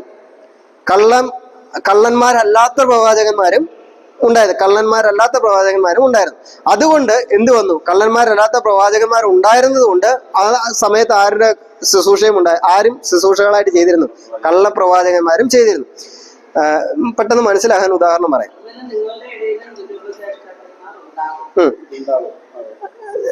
പെട്ടെന്ന് മനസ്സിലാക്കാനായിട്ട് ഞാൻ പറയാം. 1000-ന്റെ നോട്ട് നമ്മളെല്ലാം ഉപയോഗിച്ചവരല്ലേ? ഉപയോഗിച്ചിട്ടുണ്ടല്ലോ 1000-ന്റെ നോട്ട്. 1000-ന്റെ കള്ളനോട്ട് ഉണ്ടായിരുന്നു? ഇന്ന് 1000-ന്റെ കള്ളനോട്ടുണ്ടോ? അല്ല, ഞാൻ 1000-ന്റെ കള്ളനോട്ടുണ്ടോ? ഒന്ന് 1000-ന്റെ കള്ളനോട്ട് ഇല്ല. കൊണ്ടുവന്നു കഴിഞ്ഞാൽ അന്നേരം അറിയാൻ പറ്റും ഇവൻ ആരാ, കള്ളനാന്ന് മനസ്സിലാക്കാൻ പറ്റും. ഒറിജിനൽ ഇല്ലാത്തതുകൊണ്ട് എന്തില്ലാത്തത്? കള്ളനോട്ട്. കള്ളപ്രവാചകന്മാര് നിങ്ങളുടെ ഇടയിൽ ഉണ്ടായിരുന്നു, ഇന്നില്ല എന്ന് പറയാൻ കാരണം എന്താ? ഞാൻ പറഞ്ഞ മനസ്സിലായോ? കള്ളപ്രവാചകൻ പത്രോസ് ലേഖനം എഴുതുമ്പോൾ പറയുന്നത് കള്ളപ്രവാചകന്മാര് നിങ്ങളുടെ ഇടയിൽ ഉണ്ടായിരുന്നു എന്നാ പറഞ്ഞിരിക്കുന്നത്. എന്ന് വെച്ചാൽ കുറച്ച് നാൾ മുമ്പ് കള്ളപ്രവാചകന്മാര് നിങ്ങളുടെ ഇടയിൽ ഉണ്ടായിരുന്നു എന്ന് പറയാൻ കാരണം എന്താ? ഇന്ന് കള്ളപ്രവാചകന്മാരില്ല, അന്ന് ആരും ഉണ്ടായിരുന്നു. ഒറിജിനൽ ഉണ്ടായിരുന്നു. അപ്പോഴെന്തുണ്ട്? ഡ്യൂപ്ലിക്കേറ്റ് ഉണ്ടായിരുന്നു. ഒറിജിനൽ ഉണ്ടായിരുന്നു, ഡ്യൂപ്ലിക്കേറ്റ്. ഇന്ന് കള്ളപ്രവാചകന്മാരും ഇല്ല. ഇന്നുള്ള പ്രവാചകന്മാരെ ശരിക്കും പറഞ്ഞ കള്ളപ്രവാചകന്മാരെന്ന് പോലും വിളിക്കാൻ യോഗ്യതയില്ല. ഞാൻ പറഞ്ഞ മനസ്സിലായോ? കള്ളപ്രവാചകന്മാരെ വിളിക്കണമെന്നുണ്ടെങ്കിൽ എന്തുണ്ടാകണം? ഒറിജിനൽ ഉണ്ടെങ്കിൽ ഡ്യൂപ്ലിക്കേറ്റ് എന്നുള്ളത്. അപ്പം ഇന്ന് ഒരുത്തനെ കൊണ്ടുവന്ന് 1000 രൂപയുടെ കള്ളനോട്ട് കൊണ്ടുവന്ന് ഒരുത്തനെ കൊണ്ടുവന്ന് പറ്റിക്കുകയാണെന്ന് ഇരിക്കട്ടെ. 1000 രൂപയുടെ കള്ളനോട്ട് എന്റെ കൊണ്ട് തന്നു, ഞാനത് വലിയ കാര്യം 1000 രൂപ എന്ന് പറഞ്ഞ് ഞാൻ മേടിച്ച പോക്കറ്റ് ഇടാന്ന് പറയട്ടെ. നിങ്ങൾ എന്നെ ആരെന്ന് വിളിക്കും?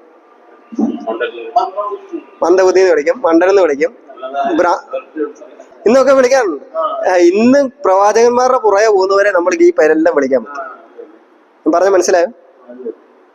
പറഞ്ഞ മനസ്സിലായോ? അല്ല, അതിന് കാരണം എന്താന്നറിയോ? ഇനിയും ഇവര് പറയുന്ന കാര്യങ്ങളെല്ലാം ഇമ്മീഡിയറ്റ് ആയിട്ട് നടക്കുന്ന കാര്യങ്ങൾ, തൊട്ടടുത്ത് സംഭവിക്കാൻ പോകുന്ന കാര്യം. ഓഗസ്റ്റ് മാസത്തിൽ മഴ ഉണ്ടാകും എന്ന് പ്രവചിക്കാനായിട്ട് ഏത് പ്രവാചകനാ പറ്റാതിരിക്കുന്നത്? ഞാൻ ചോദിക്കട്ടെ, ഇന്നത്തെ പ്രവാചകന്മാരുടെ പൊള്ളത്തരങ്ങൾ നിങ്ങളൊന്ന് മനസ്സിലാക്കണം. വയനാട്ടിൽ ഇത്രയും വലിയൊരു അപകടം ഉണ്ടാകുമെന്ന് പ്രവാചകന്മാർ എന്തുകൊണ്ട് പ്രവചിച്ചില്ല? പഴയ നിയമത്തിലെ പ്രവാചകന്മാർ പ്രവചിച്ചായിരുന്നോ? ഭൂകമ്പം ഉണ്ടാകുമെന്ന് പ്രവചിച്ചായിരുന്നോ? ക്ഷാമം വരുമെന്ന് പ്രവചിച്ചായിരുന്നോ? എന്നിട്ട് അതെല്ലാം അതേപടി സംഭവിച്ചു. ഇത്രയും വലിയൊരു ദുരന്തം കേരളത്തിൽ ഉണ്ടാകുമെന്നുള്ളത് പ്രവചിച്ചില്ല. ഇനിയും അത് കഴിയുമ്പോഴേക്ക് ചിലർ വരും. നിങ്ങൾ ഈ ദിവസങ്ങളിലൊക്കെ യൂട്യൂബിൽ വന്നത് ജൂലൈ മാസത്തിൽ വലിയ ഉണർവിന്റെ മാസമാകുമെന്നാണ് പ്രവചിച്ചത്. വലിയ ഉണർവിന്റെ മാസം, വലിയ അനുഗ്രഹങ്ങൾ കേരളത്തിൽ ഉണ്ടാകുമെന്ന് പ്രവചിച്ച പ്രവാചകന്മാരുടെ വീഡിയോ ഒക്കെ ഇപ്പം കുറെ പേരെടുത്ത് പറയുന്നത് അതേപടി ആയില്ലേന്നു, അനുഗ്രഹം ഉണ്ടായില്ലേന്ന് പറയുന്നു, കളിയാക്കുന്നതാ പറയുന്നത്. അപ്പൊ നിങ്ങൾ ഓർക്കണം, പ്രവാചകന്മാർ ഇപ്പൊ ഇന്ന് നടക്കുന്ന പ്രവചനങ്ങൾ മിക്കപ്പോഴും നിങ്ങൾ 90% ഓർത്തോണം. ഈ പഴയ നിയമ കാലഘട്ടത്തിലാണെങ്കിലും പുതിയ നിയമ കാലഘട്ടത്തിലാണെങ്കിലും ഈ അഗാബസ് ഒക്കെ തന്നെയാണെങ്കിലും പൗലോസിനോട് പോകരുത് എന്ന് പറയാനൊക്കെ ഉള്ള കാരണമെന്ന് പറഞ്ഞാൽ പൗലോസ് പോയി കഴിഞ്ഞാൽ പൗലോസിന്റെ ജീവന് ഹാനി വരും. പൗലോസിന്റെ ജീവന് ഹാനി വരാതിരിക്കുന്നത് നിമിത്തം അവർക്ക് എന്തുണ്ടാകും? ആത്മീയ പ്രയോജനം ഉണ്ടാകും. ഇന്നത്തെ പ്രവാചകന്മാരുടെ പ്രവചനത്തിന്റെ ആകെ തുക എന്താ? ആത്മീയമാണോ ഭൗതികമാണോ?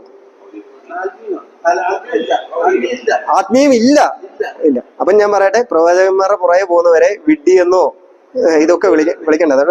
ഇനി നിങ്ങൾ ഒരു വാക്യം കൂടെ അതിനോടുള്ള ബന്ധത്തിൽ വായിച്ചു പോകണം. 1 കൊരിന്ത്യർ 14-ാം അധ്യായം 3-ാം വാക്യം. എന്നാൽ ഇന്നും സഭകളിൽ പ്രവാചകന്മാർ ഉണ്ടോ ഇല്ലയോ എന്നുള്ളത് അവിടെ ഒരു വാക്യം.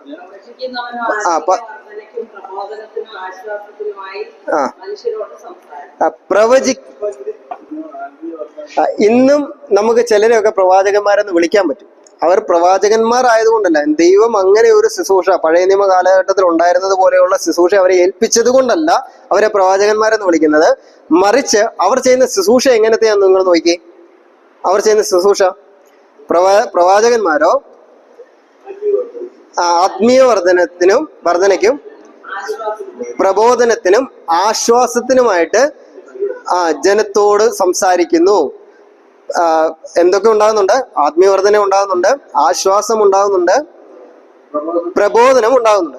ഇത് മൂന്നും ഒരു സഭയിൽ, ഈ മൂന്ന് ശുശ്രൂഷകളോട് ചേർന്ന് ഒരു സഭയിൽ ഏതെങ്കിലും ഒരു ശുശ്രൂഷ ചെയ്യുന്നുണ്ടെങ്കിൽ അവനെ എന്തെന്ന് വിളിക്കാൻ പറ്റും? പ്രവാചകൻ എന്ന് വിളിക്കാൻ പറ്റും. പക്ഷെ ദൈവം അന്ന് അവനെ എങ്ങനെ പ്രവാചകനാക്കിയത് കൊണ്ടല്ല, അവൻ ആ ശുശ്രൂഷ ചെയ്യുന്നുണ്ട്. ചിലർ അപ്പോസ്തലന്മാരെന്ന് വിളിക്കാറില്ലേ? കർത്താവ് എത്ര അപ്പോസ്തലന്മാരെ ആക്കിയിരുന്നു? 12 അപ്പോസ്തലന്മാരെ. എന്നാൽ ചിലരെ അപ്പോസ്തലന്മാരെ അല്ലാതെ വിളിച്ചിട്ടില്ലേ? പൗലോസിനെ അല്ലാതെ വേറെ ചിലർ അപ്പോസ്തലന്മാരെന്ന് വിളിച്ചിട്ടുണ്ട്.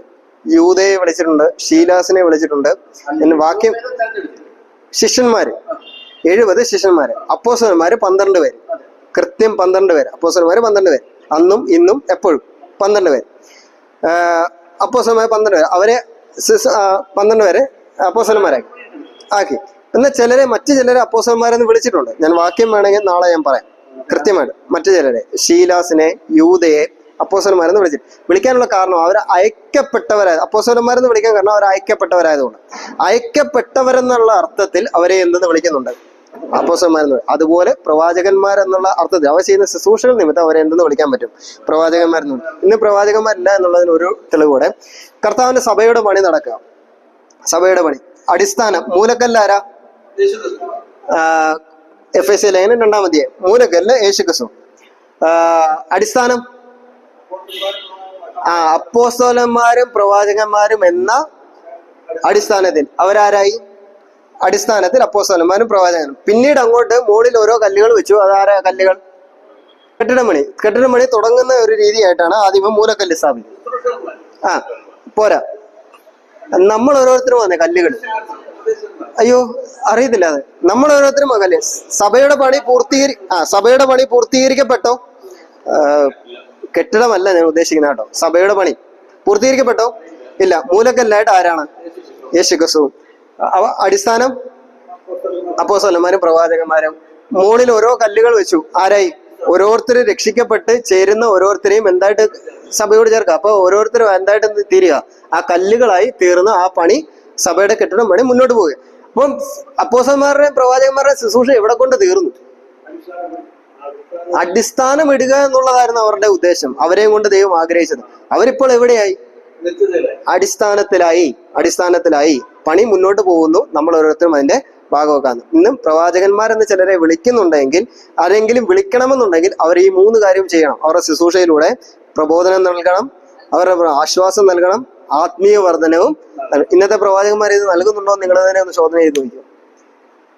ഉണ്ടെങ്കിൽ പുതിയ നിയമത്തിൽ പ്രവാചകന്മാരുണ്ടോ ഇല്ലയോ എന്ന് നിങ്ങൾക്ക് തന്നെ അറിയാനായിട്ട് പറ്റും. ഇത്രയും മുഖവരെയാട്ടോ പറഞ്ഞു കേട്ടോ.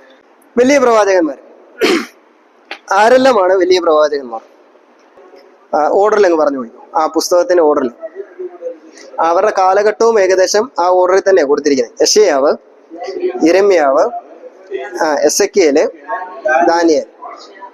വിലാപങ്ങളുടെ പുസ്തകങ്ങളോട് ചേർത്ത് നമ്മൾ ഈ പ്രവചന പുസ്തകങ്ങൾ 5 നമ്മുടെ മനസ്സിലേക്ക് വരുന്നത്. വലിയ പ്രവാചകന്മാരുടെ കൂട്ടത്തിൽ വലിയ വിലാപങ്ങളുടെ പുസ്തകങ്ങളോട് ചേർത്താണ്. ഇനിയും ഞാൻ പറയുന്നത് 4 വിലാപങ്ങളുടെ പുസ്തകമാണ്. അത് എഴുതിയത് യിരെമ്യാവ് തന്നെ. വിലാപങ്ങളുടെ പുസ്തകം എഴുതിയത് 5 പ്രവചന പുസ്തകങ്ങൾ പറയപ്പെടുകയാണ് ചെയ്യുന്നത്. ആ പ്രവചന പുസ്തകത്തിൻ്റെ അത് കൂട്ടാൻ പറ്റിയില്ല. അത് പദ്യമാണ് വിലാപങ്ങൾ. വരട്ടെ, 4 ഞാൻ ഒരു കാര്യം കൂടെ പറഞ്ഞു മുന്നോട്ട് പോട്ടെ. ഞാൻ ഈ പറയുമ്പോൾ ഞാൻ പറയുന്ന എല്ലാം ശരിയാണെന്ന് നിങ്ങൾ വിചാരിക്കരുത് കേട്ടോ. ഞാൻ പറയുന്നത് എല്ലാം ശരിയാണ്. അങ്ങനെ തന്നെ കണ്ണടച്ചു. ബെരോവ എന്ന് പറഞ്ഞൊരു സഭയുണ്ടായിരുന്നു. ബെരോവ എന്ന് പറഞ്ഞ സഭ പ്രസംഗിച്ചത് പരിശോധിച്ചു. അങ്ങനെ തന്നെ ഒന്ന് വീട്ടിൽ ചെന്ന് പരിശോധിച്ചു. ആര് പ്രസംഗിച്ചതാ പരിശോധിച്ചു? പൗലോസ് പ്രസംഗിച്ചത് അത് അങ്ങനെ തന്നെയാണെന്ന്. അപ്പൊ ഞാൻ പറയുന്നത് നിങ്ങൾ പരിശോധിക്കേണ്ട ആവശ്യമുണ്ടോ? തീർച്ചയായിട്ടും ഉണ്ട്. നിങ്ങൾ തന്നെ പരിശോധിക്കുക. തെറ്റുണ്ടെങ്കിൽ തിരുത്താനായിട്ട് എനിക്ക് ഒരു മടിയുമില്ല. ഞാൻ ക്ഷമ ചോദിച്ചുകൊണ്ട് ഞാൻ തിരുത്തും. തെറ്റുണ്ടെങ്കിൽ ഞാൻ തിരുത്തും. അപ്പൊ ഞാനും ഓരോ കാര്യങ്ങൾ പഠിച്ചുകൊണ്ടിരിക്കുന്നതേ ഉള്ളൂ. പഠിച്ച് പൂർത്തീകരിച്ചിട്ടില്ല, പഠിച്ചുകൊണ്ടിരിക്കുന്നതേ ഉള്ളൂ. അപ്പം എപ്പോഴും നമ്മൾ പല ആശയങ്ങൾ ഇങ്ങനെ കൈമാറുമ്പോൾ ഞാൻ ഒരാശയമായിട്ട് വന്നു, നിങ്ങളും ചില ആശയങ്ങൾ, നിങ്ങളുടെ കയ്യിലുള്ള ചില അറിവുകൾ നിങ്ങളും പകർന്നു കഴിയുമ്പോൾ ഞാൻ തിരിച്ച് വീട്ടിലേക്ക് പോകും. ഒരാൾ ഒരു അറിവ് പകർന്നെങ്കിൽ ഞാൻ തിരിച്ച് വീട്ടിലേക്ക് പോകുന്ന എത്ര അറിവുമായിട്ടാണ് പോകുന്നത്? രണ്ടാശയമായിട്ട്. അപ്പം നിങ്ങൾ ഓരോരുത്തരിൽ നിന്നും ഞാൻ ചിലതൊക്കെ പഠിക്കാനായിട്ട് ആഗ്രഹിക്കുന്നുണ്ട്, ചില കാര്യങ്ങൾ. അപ്പം അത് നമുക്ക് പ്രയോജനം ചെയ്യണം. അപ്പം ഞാൻ പറയുന്ന എല്ലാം സത്യമാണ്, അങ്ങനെ തന്നെയാണ് നിങ്ങൾ ചിന്തിക്കരുത്. നിങ്ങളും പരിശോധിച്ച് നോക്കുക, നിങ്ങളാൽ ആവുന്ന രീതിയിൽ നിങ്ങളും പഠിക്കുക. അപ്പം ഞാൻ പറഞ്ഞ ഹോംവർക്ക് കൊടുത്തിട്ട് ഞാൻ പറഞ്ഞു, നിങ്ങൾ കണ്ടെത്തിക്കൊണ്ട് വരെ യേശുക്രിസ്തു ലോകരക്ഷിതാവെന്ന് എത്ര വർഷം പറഞ്ഞിട്ടുണ്ടെന്ന് കണ്ടെത്തിക്കൊണ്ട് വരാൻ പറഞ്ഞു. അവര് രണ്ടുപേരെ ഉത്തരം പറഞ്ഞുള്ളൂ. രണ്ടുപേരും ഓരോന്നാണ് ഉത്തരം പറഞ്ഞത്. പക്ഷെ രണ്ടുപേരും പറഞ്ഞ വാക്യങ്ങൾ രണ്ടാ പറഞ്ഞത്. അപ്പോൾ ഞാൻ എന്നെ തന്നെ ഒന്ന് ചിന്തിക്കാനായിട്ട് ശ്രമിച്ചു. ഞാൻ പറഞ്ഞ എത്രയോ വലിയ തെറ്റാ പറഞ്ഞെന്നറിയാം. 2 പ്രാവശ്യം വേദപുസ്തകത്തിൽ പറഞ്ഞിട്ടുണ്ട് യേശുക്രിസ്തു ലോകരക്ഷിതാവെന്ന്. യോഹന്നാന്റെ സുവിശേഷം 4-ാം അധ്യായം 42-ാം വാക്യവും 1 യോഹന്നാൻ 4-ാം അധ്യായം 14-ാം വാക്യം. 2 എന്ന് പറഞ്ഞാൽ കറക്റ്റ് ആട്ടോ. ഈ 2 ഭാഗത്തെ യേശുക്രിസ്തു ലോകരക്ഷിതാവെന്ന്. അപ്പം എനിക്ക് വന്ന വലിയൊരു തെറ്റ്, ഞാൻ പഠിപ്പിച്ചുകൊണ്ടിരുന്ന വലിയൊരു തെറ്റ് തിരുത്താനായിട്ട് സഹായമായത് സഭയിൽ ഒരു സഹോദരി തിരുത്താൻ. ഞാനത് പരസ്യമായിട്ട് സഭയെ പറഞ്ഞു, ഇങ്ങനെ പറ്റി, എനിക്ക് തെറ്റ് പറ്റി, ഞാൻ അവിടെ പോയി ഇന്നതാ പഠിപ്പിച്ചിരുന്നത് എന്ന് തെറ്റുപറ്റി. ഒരു ചോദ്യവും ഞാൻ ചോദിച്ചു, പരീക്ഷ ഇട്ടപ്പോൾ ഒരു ചോദ്യം ചോദിച്ചു, യേശുക്രിസ്തു ലോകരക്ഷിതാവെന്ന് എത്ര പ്രാവശ്യം ഉണ്ടെന്ന്. അപ്പൊ തെറ്റ് പറ്റിയാൽ തിരുത്താനായിട്ട് ഒരു മടിയുമില്ല. തിരുത്തുന്നത് നല്ല, വേദപുസ്തകത്തിൽ എല്ലാവരും അങ്ങനെ ചെയ്തിട്ടുണ്ട്, തിരുത്തുന്ന നല്ല. എന്തുകൊണ്ടാണ് വലിയ പ്രവാചകന്മാരെന്ന് വിളിക്കുന്നത്? ഇല്ലെങ്കിൽ വേദപുസ്തകത്തിൽ എത്ര പ്രാവശ്യം ഈ 4 പേരെ വലിയ പ്രവാചകന്മാരെന്ന് വിളിച്ചിട്ടുണ്ട്? ഞാൻ ചോദിച്ച ചോദ്യം മനസ്സിലായോ? കുറവ്. ദാനിയേല് വലിയ പ്രവാചകന്മാരുടെ കൂട്ടത്തിലാണ് വരുന്നത്. 12 അധ്യായങ്ങൾ. ദാനിയേല് 12 അധ്യായങ്ങൾ. സക്കറിയ പ്രവചനത്തിൽ 14 അധ്യായങ്ങൾ. അപ്പൊ അധ്യായങ്ങളുടെ എണ്ണം നോക്കിയാലോ, ആരെയും വലിയ പ്രവാചകന്റെ കൂട്ടത്തിൽ? എന്തോ പ്രവചന വിഷയത്തിന്റെ അടിസ്ഥാനത്തിൽ. അല്ല, നിങ്ങൾ എന്താ മനസ്സിലാക്കിയിരിക്കുന്ന അറിയാൻ വേണ്ടി ഞാൻ ചോദിച്ചു.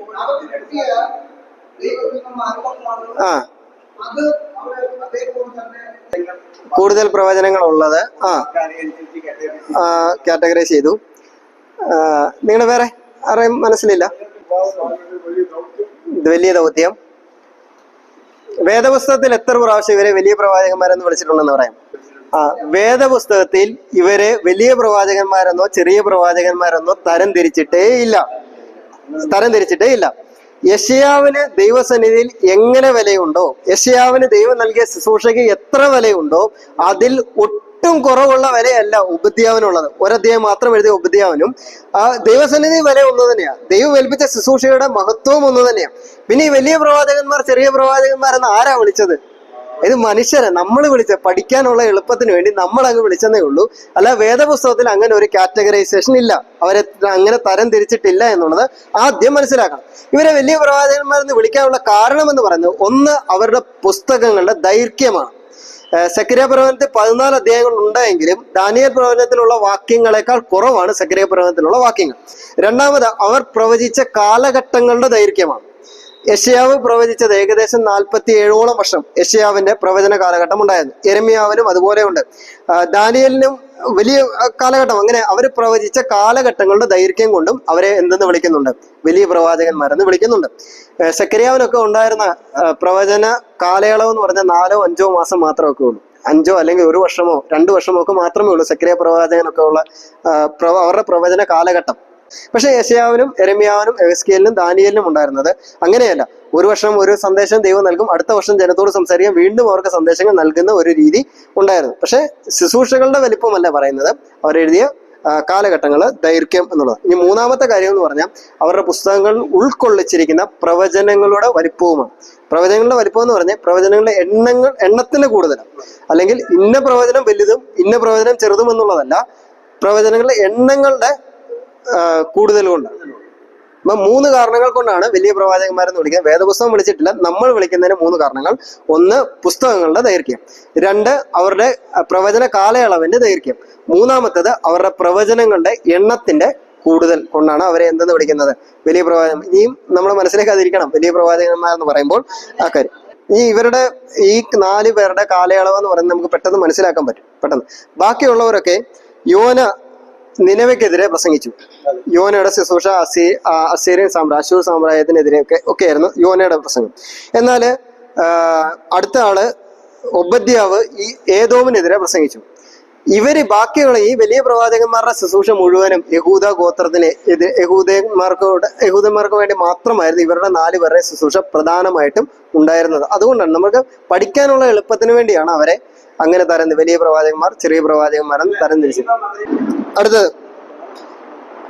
അടുത്ത കാര്യം, ഈ പ്രവചന പുസ്തകങ്ങളുടെ കാലഘട്ടം. ഞാൻ ഈ പ്രവചന പുസ്തകങ്ങളുടെ കാലഘട്ടം എന്ന് പറയുമ്പോൾ വലിയ പ്രവാചകന്മാരും ചെറിയ പ്രവാചകന്മാരും ഒന്ന് തരംതിരിക്കുന്നില്ല. എല്ലാ പ്രവാചകന്മാരും ആ പ്രവചന പുസ്തകങ്ങളുടെ കാലഘട്ടം എന്നുള്ളത് അത് നമുക്ക് പെട്ടെന്ന് മനസ്സിലാക്കാൻ വേണ്ടി 3ആയിട്ട് തരംതിരിക്കാൻ പറ്റും. 3ആയിട്ട്. ഒന്നാമത്തത് പ്രവാസത്തിന് മുമ്പ്, 2 പ്രവാസത്തിന് ശേഷം, 3 പ്രവാസത്തിൽ. എന്താ പ്രവാസം എന്ന് പറഞ്ഞ എല്ലാരും എഴുതി വെച്ചല്ലോ അല്ലേ? എന്താ പ്രവാസം എന്ന് പറഞ്ഞ ദേശം? ഇല്ലില്ല, പ്രവാസം എന്ന വാക്കിന്റെ അർത്ഥം പുറപ്പാട്. പ്രവാസികളെന്ന് നമ്മൾ വിളിക്കുന്നില്ല. സ്വന്തം ദേശത്തല്ലാതെ മറ്റു ദേശത്ത് താമസിക്കുന്നതിനെയാണ് എന്താന്ന് വിളിക്കുന്നത്? പ്രവാസി, പ്രവാസം എന്നൊക്കെ പറയുന്നത്. ഇവിടെ ഈ പറയുന്ന പ്രവാസം ഏതാ? ഇസ്രായേൽ മക്കളെ സംബന്ധിച്ച ഈ എല്ലാ പ്രവചനവും അല്ലെങ്കിൽ വേദപുസ്തകത്തിലെ എല്ലാ വാക്കുകളും ആരെ കേന്ദ്രീകരിച്ചാ ഉള്ളത്? യഹൂദിനെ കേന്ദ്രീകരിച്ച, ഇസ്രായേൽ മക്കളെ കേന്ദ്രീകരിച്ചാ ഉള്ളത്. അപ്പം ഇവിടെ ഈ പ്രവാസം എന്ന് പറഞ്ഞിരിക്കുന്നത് ഇസ്രായേൽ മക്കൾ തങ്ങളുടെ ദേശത്തല്ലാതെ മറ്റ് ദേശത്ത് പാർത്തിരുന്ന ഒരു സമയമുണ്ട്. പ്രധാനമായിട്ടും രണ്ട് സമയത്താണ് അവർ തങ്ങളുടെ ദേശത്തല്ലാതെ മറ്റു ദേശത്ത് പാർത്തിരുന്നത്. ഒന്ന് ഈജിപ്തില്, മിസ്രൈമില്, അത് പുറപ്പാട് പുസ്തകത്തിൽ നമ്മൾ വായിക്കുന്നത്. പിന്നീടുള്ളത് ബാബിലോണിയൻ പ്രവാസമാണ്. ബാബേലിൽ അവർ അടിമകളായിരുന്ന കാര്യമാണ്. ബാബേലിൽ സ്വന്തം ദേശത്ത് നിന്ന് അവരെ എവിടേക്ക് കൊണ്ടുപോയി? ബാബേലിലേക്ക് കൊണ്ടുപോയി. ഇതിവിടെ പറഞ്ഞിരിക്കുന്ന പ്രവാസം എന്ന് പറയുന്നത് ആദ്യത്തേതല്ല, ഈജിപ്തിൽ അവർ അടിമകളായിരുന്നതല്ല പറഞ്ഞിരിക്കുന്നത്, മറ്റ് ബാബേലിൽ അവർ അടിമകളായിരുന്നു. ഇസ്രായേൽ മക്കൾ സ്വന്തം ദേശത്തല്ലാതെ ബാബേലിൽ അടിമകളായിരുന്ന, പ്രവാസത്തിലായിരുന്ന കാര്യത്തെയാണ് ഇവിടെ പറഞ്ഞിരിക്കുന്ന പ്രവാസം എന്ന് പറയുന്നത്. അപ്പം വേദപുസ്തകത്തിലെ പ്രവചനങ്ങളെല്ലാം ബാബേൽ പ്രവാസത്തെ അടിസ്ഥാനമാക്കി 3ആയിട്ട് വേർതിരിക്കാൻ പറ്റും. ഒന്ന് പ്രവാസത്തിന് മുമ്പ് എന്ന് പറഞ്ഞാൽ ബാബേലിലേക്ക് അവർ പോകുന്നതിന് മുമ്പ്. 2 പ്രവാസത്തിന് ശേഷം എന്ന് പറഞ്ഞാൽ ബാബേലിൽ നിന്ന് അവർ മടങ്ങി വന്ന ഒരു കാലഘട്ടം ഉണ്ടായിരുന്നു. ബാബേലിൽ നിന്ന് മടങ്ങി വന്നപ്പോൾ. 3 പ്രവാസത്തിൽ എന്ന് പറയുന്നത് ബാബേലിൽ അവിടെ ആയിരുന്നപ്പോൾ കിട്ടിയ പ്രവചനങ്ങൾ എന്നുള്ളത്. അപ്പൊ ഇവിടെ നമ്മള് യെശയ്യാ പ്രവചനം ഉള്ളത് ഈ പ്രവാസത്തിന് മുമ്പാണ്. യെശയ്യാ പ്രവചനം ബാബേലിലേക്ക് അവർ പോകുന്നതിന് മുൻപാണ് യെശയ്യാ പ്രവചനം. ദാനിയേലും യെഹെസ്കേലും പ്രവാസത്തിൽ വെച്ച് ദൈവം അവർക്ക് നൽകിയ പ്രവചനമാണ്. ദാനിയേലും യെഹെസ്കേലും പ്രവാസത്തിന് ശേഷം വലിയ പ്രവാചകന്മാരുടെ ശുശ്രൂഷയില്ല. പ്രവാസത്തിന് ശേഷമില്ല. പ്രവാസത്തിന് ശേഷമുള്ള ഒന്നാണ് സെക്കര്യാ പ്രവചനം, ഹഗ്ഗായി പ്രവചനം, മലാക്കി. പ്രവാസത്തിന് ശേഷമുള്ളത് അത് 3 നമ്മൾ പഠിക്കുന്ന പുസ്തകങ്ങളല്ല. പ്രവാസത്തിന് ശേഷം യെരമ്യാ പ്രവചനം ഉണ്ടല്ലോ ഇതിന്റെ ഇടയ്ക്ക്. യെരമ്യാ പ്രവചനം അവർ പ്രവാസത്തിലേക്ക് പോകുന്നതിന് മുമ്പും അവർ പ്രവാസത്തിന് പോയതിനു ശേഷം, അത് രണ്ടും ഉൾക്കൊള്ളിക്കുന്നു. യെരമ്യാ പ്രവാചകൻ പ്രവചിച്ച ചില കാര്യങ്ങൾ, നിങ്ങൾ ദൈവത്തെ വിട്ടുപോകുന്നെങ്കിൽ, ദൈവത്തിന്റെ കൽപ്പനകളെ അനുസരിക്കാതിരിക്കുന്നെങ്കിൽ ദൈവം നിങ്ങളെ ബാബേലിൽ അടിമകളായിട്ട് അയക്കും എന്നുള്ള കാര്യം യെരമ്യാവ് പ്രവചിച്ചു. പക്ഷെ യെരമ്യാവിനെ പ്രവാസത്തിലേക്ക് കൊണ്ടുപോയില്ല. നിങ്ങളെ പറയുന്ന ഒന്ന് ശ്രദ്ധിച്ചു. യെരമ്യാ പ്രവാചകൻ പ്രവചിച്ചു അവർ പോകുന്നതിന് മുമ്പ് ഇന്ന ബാബിലോണിയൻ രാജാവായ നെബൂഖദ്നേസർ വരികയും നിങ്ങളെ ബാബേലിലേക്ക് അടിമകളായിട്ട് കൊണ്ടുപോവുകയും ചെയ്യും, നിങ്ങൾ ദൈവത്തിന്റെ വഴികളെ വിട്ടുപോയി കഴിഞ്ഞാൽ കൊണ്ടുപോവുകയും ചെയ്യുമെന്ന് യെരമ്യാ പ്രവാചകൻ ദീർഘകാലം പ്രവചിച്ചിട്ട് അവരനുസരിക്കാതിരുന്നത് നിമിത്തം അവരെ എന്ത് ചെയ്തു? പ്രവാസത്തിലേക്ക് കൊണ്ടുപോയി. യെരമ്യാവിനെ പക്ഷെ പ്രവാസത്തിലേക്ക് കൊണ്ടുപോയില്ല. ഈ കൊണ്ടുപോകുന്നത് യെരമ്യാവ് തന്റെ കണ്ണാലെ കണ്ടിട്ടുണ്ട്. അതിൽ ചില കാര്യങ്ങളാണ് 45 മുതലുള്ള അധ്യായങ്ങളിലെ യെരമ്യാവ് പ്രവാസത്തിൽ അവർ പോയതിനു ശേഷം യെരമ്യാവ് പ്രവചിച്ച ചില കാര്യങ്ങളാണ് 45 മുതലുള്ള ചില അധ്യായങ്ങളിൽ പറഞ്ഞിരിക്കുന്നത്. ഞാൻ പറഞ്ഞ മനസ്സിലായോ? ദാനിയേലിനെയും യെഹെസ്കേലിനെയും എവിടേക്ക് കൊണ്ടുപോയായിരുന്നു? ബാബിലോണിലേക്ക് കൊണ്ടുപോയായിരുന്നു. അവർ അവിടെ വെച്ച് പ്രവചിച്ചു. ദാനിയേലും യെഹെസ്കേലും ബാബിലോണിൽ വെച്ച് പ്രവചിച്ചു. പക്ഷെ യെരമ്യാവ് പ്രവചിച്ച് അവരെ കൊണ്ടുപോകുന്ന കാലഘട്ടത്തിൽ യെരമ്യാവ് ഉണ്ട്. കൊണ്ടുപോകുന്നതും യെരമ്യാവ് നേരിട്ട് കണ്ടിട്ടുണ്ട്. അപ്പോൾ ആ കണ്ടുകൊണ്ടും യെരമ്യാവ് പറയുന്ന ചില കാര്യങ്ങളാണ് ഈ യെരമ്യാ പ്രവചനന്റെ പുസ്തകത്തിലുണ്ട്. അപ്പൊ മുഴുവനായിട്ട് പ്രവാസത്തിന് മുമ്പ് എന്ന് യിരെമ്യാ പ്രവാചകനെ പറ്റി പറയാൻ പറ്റുകയില്ല. യിരെമ്യാ പ്രവാചകൻ പ്രവാസത്തിന് മുമ്പും പ്രവാസത്തിൽ അവർ പോയപ്പോഴും പ്രവചിച്ച ഒരു പ്രവാചകനാണ്.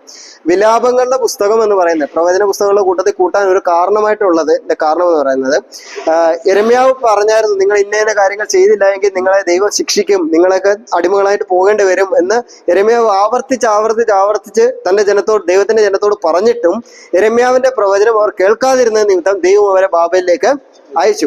അത് കണ്ട് യിരെമ്യാവ് വിലപിച്ചതാണ് വിലാപങ്ങളുടെ പുസ്തകം എന്ന് പറയുന്നത്. അവരെ കൊണ്ടുപോകുന്നത് കണ്ട്, യെരൂശലേമിന് വന്ന നാശത്തെ കണ്ടിട്ട്, ദൈവമക്കൾക്ക് വന്ന അധപ്പതനത്തെ കണ്ടിട്ട് യിരെമ്യാവ് വിലപിച്ചതാണ് ആ വിലാപങ്ങളുടെ പുസ്തകം എന്ന് പറയുന്നത്. അതുകൊണ്ടാണ് അതിനെ അങ്ങനെ വരും. ഇത് പറഞ്ഞേ, പ്രവാസത്തിന് ശേഷമുള്ള എത്ര പ്രവാചകന്മാരുണ്ടായിരുന്നു? 3 പേര്. ഹഗ്ഗായി, സെക്കര്യാവ്, മലാക്കി. പ്രവാസത്തിന് ശേഷം ഉണ്ടായിരുന്നു. പ്രവാസത്തിൽ വെച്ച് ഉണ്ടായ പ്രവചനം എസെക്കിയേലും ദാനിയേലും. യിരെമ്യാവ് ഈ പ്രവാസത്തിലേക്ക് പോയില്ല, കണ്ടതേ ഉള്ളൂ, പ്രവാസത്തിലേക്ക് പോയില്ല. യിരെമ്യാവിന് അവിടെ വെച്ച് ശുശ്രൂഷ ഒന്നും, ബാബിലോണിൽ വെച്ച് യിരെമ്യാവിന് ഒരു ശുശ്രൂഷയും ഇല്ലായിരുന്നു. യിരെമ്യാവ് മിസ്രൈമിലേക്ക് പോയി എന്നാ പറയപ്പെടുന്നത് ആ സമയത്ത്. ഇപ്പം എത്രണ്ണം കഴിഞ്ഞു?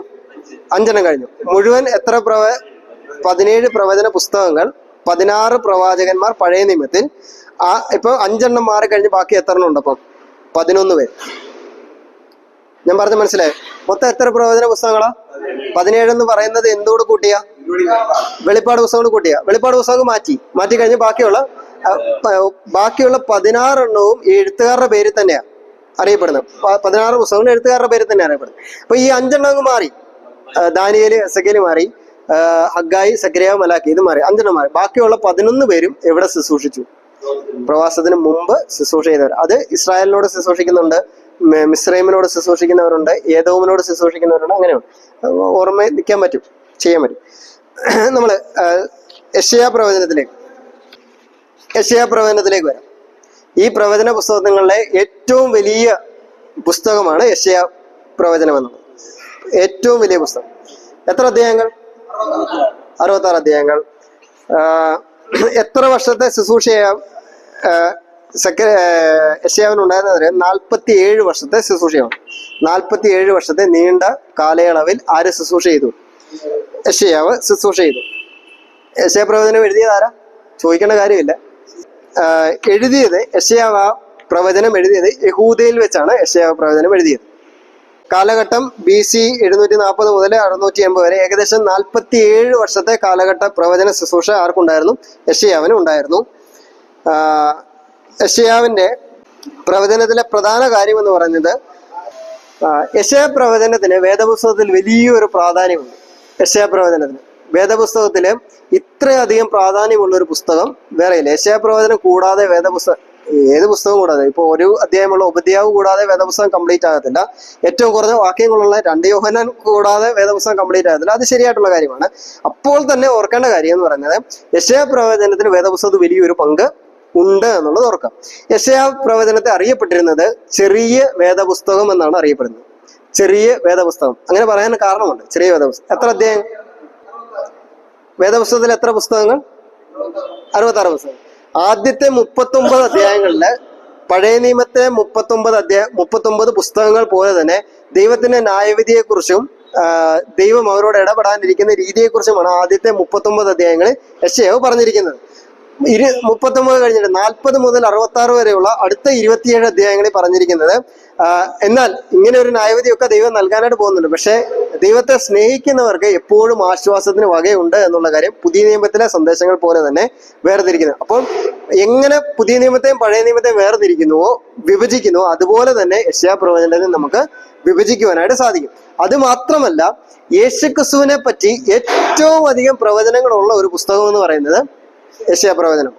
ഞാനിങ്ങനെ പല നോട്ടുകൾ റെഫർ ചെയ്തപ്പോൾ അതിലൂടെ മനസ്സിലാക്കാൻ പറ്റിയത് ഏകദേശം 80ഓളം പ്രവചനങ്ങൾ യേശുക്രിസ്തുവുമായിട്ട് ബന്ധപ്പെട്ട്, യേശുക്രിസ്തുവിന്റെ ആദ്യത്തെ വരവ്, യേശുക്രിസ്തുവിന്റെ 2ാം വരവ്, ഇതുമായിട്ട് ബന്ധപ്പെട്ട് 80ഓളം പ്രവചനങ്ങൾ യെശയ്യാ പ്രവചനത്തിൽ മാത്രമുള്ളതായിട്ടാണ് പറയപ്പെടുന്നത്. നിങ്ങളൊന്ന് ആലോചിച്ച് നോക്കിയേ, യേശുക്രിസ്തുവിനെ പറ്റി ഒരാൾക്ക് അറിയണമെന്നുണ്ടായിരുന്നെങ്കിൽ, പഴയ നിയമകാലത്ത് അറിയണമെന്നുണ്ടായിരുന്നെങ്കിൽ, യെശയ്യാ പ്രവചനം ഇല്ലായിരുന്നെങ്കിൽ എങ്ങനെ അറിഞ്ഞേനെ? യെശയ്യാ പ്രവചനത്തിന് അത്രയധികം പ്രാധാന്യം വേദപുസ്തകത്തിലുണ്ട്. ഈ യെശയ്യാവിന്റെ പ്രവചന കാലഘട്ടം അത്ര പ്രവാചകന്മാരുടെ കാലഘട്ടം ഒന്നും അവരുടെ ശുശ്രൂഷയൊന്നും അത്ര എളുപ്പമുള്ള ശുശ്രൂഷകളായിരുന്നില്ല. യെശയ്യാവിനോട് യഹോവയായ ദൈവം, യെശയ്യാവ് പ്രവചിക്കുന്നത് ആരോടാ പ്രവചിക്കുന്നത്? ജനത്തോട്. ഏത് ജനം? യഹൂദന്മാരെ, ഇസ്രായേൽ മക്കൾ. ഇനി വേറൊരു പേര് പറഞ്ഞു യഹൂദന്മാർക്ക് പൊതുവെ വിളിക്കുന്ന ഒരു പേര്, ദൈവത്തിന്റെ സ്വന്തം ജനം എന്ന് പറയപ്പെടുന്നവരോടാ പ്രവചിക്കുന്നത്. യെശയ്യാ പ്രവചനം 1-ാം അധ്യായം 3-ാം വാക്യം ഒന്ന് വായിച്ചു. യെശയ്യാവ് 1:3.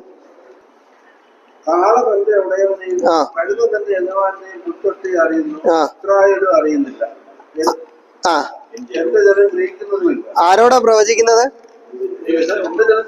ഞാൻ മുമ്പ് പറഞ്ഞതുപോലെ തന്നെ ദൈവത്തിന്റെ സ്വന്തം ജനത്തോട് ആര് പ്രവചിക്കുന്നത്? ദൈവത്തിന്റെ സ്വന്തം ജനത്തോട് യെശയ്യാവ് പ്രവചിക്കുന്നത്. പക്ഷെ അവരുടെ അവസ്ഥ എന്താ അന്നേരം? ദൈവത്തെ അറിയുന്നില്ല എന്നുള്ളതാ. കാള തന്റെ ഉടയവനെ അറിയുന്നുണ്ട്, കഴുത തന്റെ യജമാനനെ അറിയുന്നുണ്ട്, പക്ഷെ എന്റെ ജനം അറിയുന്നില്ല എന്ന് പറയാനുള്ള കാരണം എന്നാന്നറിയാമോ? മൃഗങ്ങളെക്കാൾ കഷ്ടമായി ഇപ്പൊ ആരുടെ അവസ്ഥ? ദൈവജനത്തിന്റെ അവസ്ഥ. യെശയ്യാവ് പ്രവചിക്കുന്ന കാലഘട്ടത്തിന്റെ ഒരു പ്രത്യേകത അറിയാൻ വേണ്ടി 1:15 1-ാം അധ്യായം 15-ാം വാക്യം.